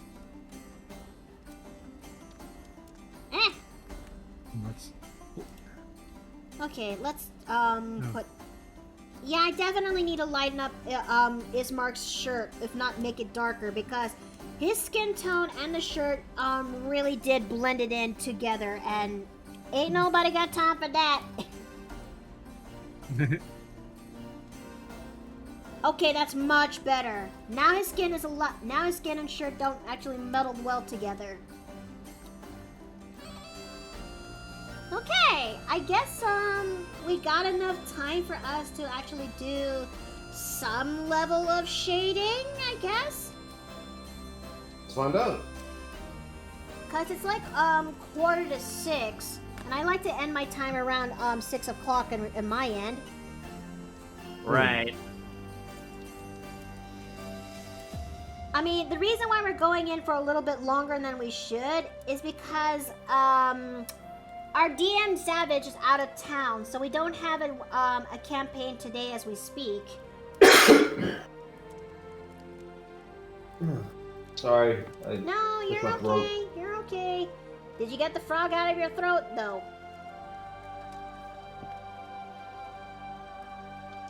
Okay, so... So yeah, so Makoto in the TV chat, channel. I also put it the end result of what the teaser was supposed to be following up towards. Is it okay if I actually show this to chat? If you want, I mean, I don't want to take over the stream, but if you feel like that you want to show who Pepper and Pickles actually are. Well, it has been a while since I've actually seen her, and to be honest, it's a good thing to see her again. So long as it's from the straight from the horse's mouth.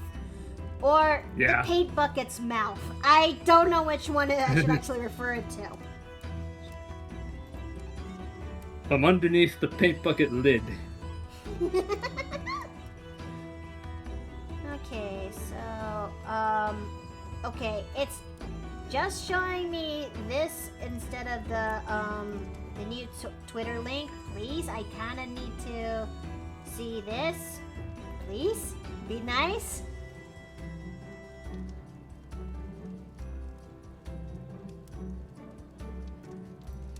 Okay, there we go, and, wait, this is a big file, isn't it? The actual image itself is pretty big, but the preview might just be the size of whatever your screen is. Okay, there we go. This is, Blue's character, Pepper and Pickles, and, yeah, I think she actually looks pretty good. Yeah. Pickles also went through like a pretty sizable change as well in terms of his color scheme as a whole. You actually made Like him from a his little bit original. greener. Yeah. Like for Pickles, I actually wanted him to look more like how his name implied, in that I basically had his color scheme just so that to look like what actual fermented cucumbers look like, in that they are some of them. I don't know if there's an actual name for that particular type of pickle, but there's ones that have like a very light yellowish end, while the other one is a lot more subdued and darker green. So I'm like, oh geez, this actually like looks legit. I can actually I can actually implement this and make it seem like a double double meaning. And it works out. I actually really do like I actually do like the shade of green onto Pickles. It's fitting. Mm-hmm. Yeah, before Pickles didn't have a gradient on his body, so that's pretty much where the biggest like sort of difference would lie if you do like a side by side. Huh. All right. Let's see. I don't know what color will actually fit well for Ismark's shading, but I'm shooting my shot in the wind for this. I don't know if that's the proper terminology, but the point still kind of stands. Okay, so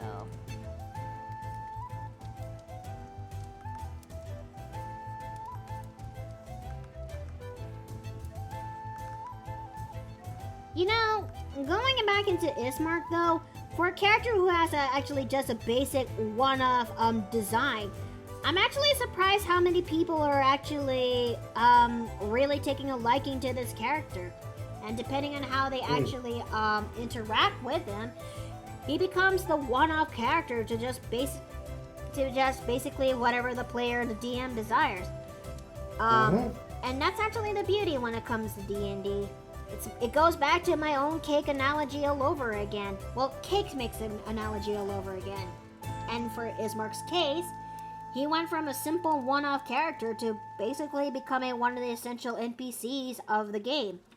As well as becoming Celine's boyfriend. Let's see. And you know what? This is this is something I would definitely say as, would. Although he does kind of remind me of a celebrity. From the way I designed him. I don't know what, though.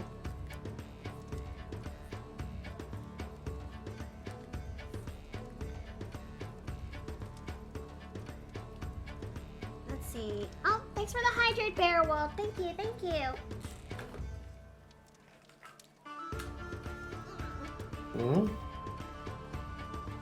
Who goes? Hello? Oh, Tommy, hi! And Generic Fire Demon, hi! Welcome to the Paper Plane Inn, and thanks for the follow!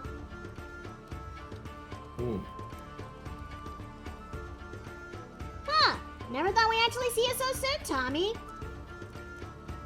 Damn. Last I heard, you were in the ass end of Waco. I think there's something going on in his end. Sounds like it. Like, I'm assuming he's got the wrong mic plugged in. And there he goes. There he goes.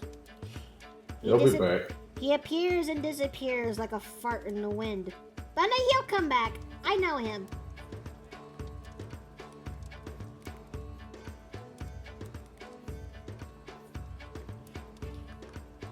Also, the stubble is looking nicer.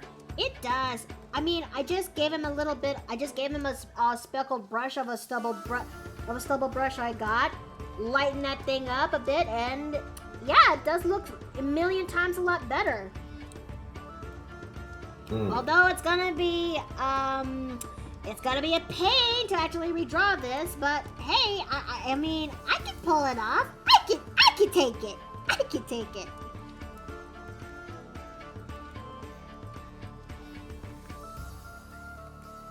Okay.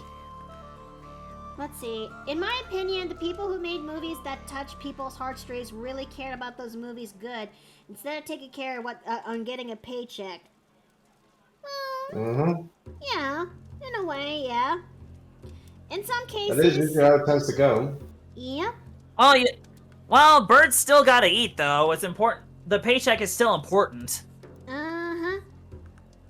You were saying, hon? I mean, I'm trying to figure out a way that, yes, maybe and then some.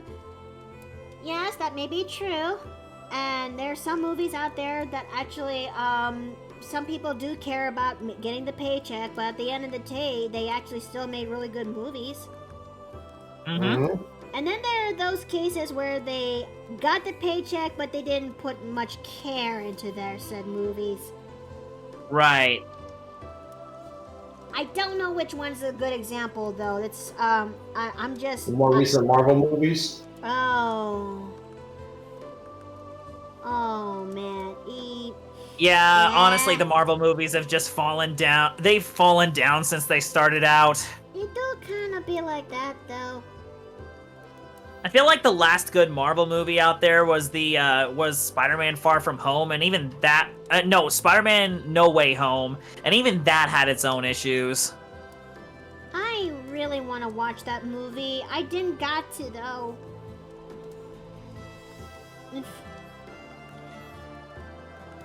Although I am thinking about giving some MCU TV series a try, especially Moon Knight. I don't know about Moon Knight. I will admit I haven't watched it. No? So I don't have much of an opinion. I just kind of went out of my way to not watch the Disney Plus exclusive stuff. You know, fair. But I'm sure that there's some way we could actually, one can actually watch it without going into the humdrum that is pay for Disney Plus. I will say though, I'm not gonna watch Loki. Fair enough. To each their own. Even I'm also on the fence for that, but I'm still gonna give Moon Knight a shot. Do yourself a favor though, don't watch She-Hulk. Of course not. I am never going to touch that thing with a 50-foot pole. Because there's a whole fine line difference between a strong female character and an insufferable one? And an insufferable one. And calling that as a strong female character. And good lord, that's not how it works. Yeah, I had the same issue with Raya and the Last Dragon because... They completely butchered the idea of trust, especially when a character has been proven they are not trustworthy. I'm actually more peeved about how they depict the culture of that movie. Okay, there's like many different reasons to just be upset with the film, with how they depicted the culture to how they did the writing. But please do share. I'm curious. This is going to be a field trip and a half, but I'll try my best. Yeah, it's like one thing how much time you got? 5 minutes. Okay. Okay. I don't know how am I gonna squeeze this in 5 minutes, but I'll try. When it comes to movies, when it comes to Disney movies that I've seen in the past, they would always stick to one culture, and that's about it. I don't know whose bright idea was it to actually implement that. I mean, Raya and the Last Dragon was supposed to be this sci-fi movie, if you will. It wasn't until somebody actually threw in, maybe we should actually make them more divergent and diverse it by actually implementing Southeast Asian culture. Yeah, that's actually not a bad idea. Little did they know, this is a terrible idea because Southeast Asian culture is diverse. It's not because it's not just the Philippines. There's also Cambodia. There's also Vietnamese. There's also so many other cultures. Yeah, the point still kind of stands. Southeast Asia has one too many cultures. They could have at least just picked one from the bunch and focus on that. No, they decided to take the They decided to go the Black Friday route take the entire shelf and try to put that into the entire movie without having a regard or proper research to actually get this movie properly done. It's funny you say that, because they did the same thing with Moana. Oh, well... They could have focused on just one. Like, they could have focused on Samoa. They could have focused on Hawaii. They could have done so many different things, but no, it's another hodgepodge. It's another hodgepodge of so many different cultures mixed together that it's hard to tell which is which. Okay, I'm gonna put a devil's advocate right there because I have seen Moana. They actually did got some level of some of the culture right, because especially when it comes to the voyaging part. But, oh yeah, that part I understand. My point is they put a little bit more care into it than they did with Raya, but it's still a hodgepodge. It's still a hodgepodge that works versus Raya that doesn't work, and it not just their culture, but writing wise. But it's like what you said again. They could have done so much better when it comes to writing, but they didn't. They actually butchered the writing. They also and let's not get started when it comes to language, if you will. Oh? Yeah, because sometimes the movie throws in words that doesn't make a lick of sense, that even Southeast Asians who watch the movie try to interpret, and they still couldn't actually make that figure out what it actually means. Because there's this one word that keeps running around called Depla when it comes to Raya and this one chick who's supposed to be our main antagonist. It's just that, and to some cultures, Depla means slippers. What? I'm not kidding. That's what it meant. So they're. Oh my goodness! They actually did butcher it. Yeah. And now you understand my pain a little bit more now. Like, of all things, slippers. I mean, there is actually somebody who actually went as far to do a whole analytical small series where they actually did where Southeast Asianers go out of their way to actually trash talk and point out the inaccuracies when it comes to Raya. And I would showcase that, but each of these episodes would be about an hour or two long. And two, they really did go into a whole lot of detail. So you're gonna have to go for a sit in order to watch this in order to watch this review. I see. It's a time investment is what you're saying. Yeah. But they did go through a whole lot of detail on picking apart why this movie failed. And trust me, there's also this this YouTuber that I watch on the infrequent that just kind of picked apart Raya and the Last Dragon. I don't know if you heard of Shay Frillis, have you? Shay Frillis? Oh yeah, I've actually seen that review of his, and even I agree with it. Oh yeah. Okay, so you know what I'm talking about then. Yes, and I feel like watching that one again after this once the stream is finished. I might do the same, actually. I am sorry I'm so winded and from this. When I'm passionate about, I guess it really shows when I get passionate, I really did go on. No, like, you and I are the same in that regard. When we're passionate about something, we go on a tangent. I guess I can relate in that sense. Oh Lord, I really want to continue more of this, but I'm sorry guys, we hit 6 o'clock. This is where we're gonna call it here. I truly apologize for that long tangent about how Jay and I were talking about Raya and why it's Terra bad. That is the most politest way I could actually say it. But, okay, let's go ahead and figure out who should we go and raid today. And then we never saw promotional stuff for Raya again. Nope. Oh, you know what? It's been a while. Let's go raid Azura.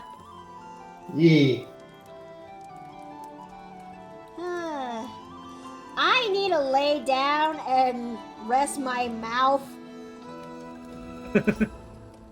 And most likely eat ice cream. Because, Actually, you know what? I think I'm gonna follow your lead on that. Okay. Jesus, if that's what you thought a long rant was about, you probably wouldn't want me to hear about the state of Banjo-Kazooie. Oh, I've heard enough, trust me. Okay. I truly do appreciate that you guys came by here today, watching me draw, and Ismark really does look really good. Just a few more details here and there, and he should be ready to go. But until then, this is where I'm gonna sign off. There's gonna be no stream tomorrow, especially Friday, but I wish you all, everyone, to have a happy Thanksgiving. And if not happy Thanksgiving, I hope your Thursday and Friday is turning out pretty good for your end. Until then, may you all have a good night. Honey, I think his no stream is ending. What? It's ending?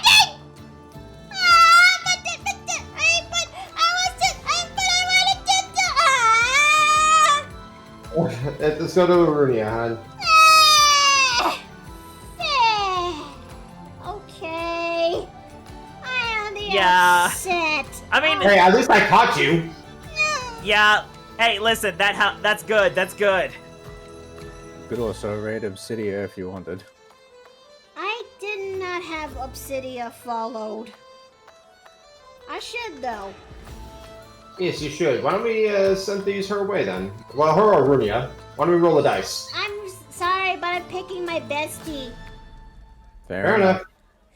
Alright, this is where I gotta go, fellas. But yeah, you know the drill. May y'all have a good night. May y'all eat well and rest well. And I'll see you guys next time in the Paper Plane Inn. Take care! Bye-bye. Bye-bye. Bye, everyone.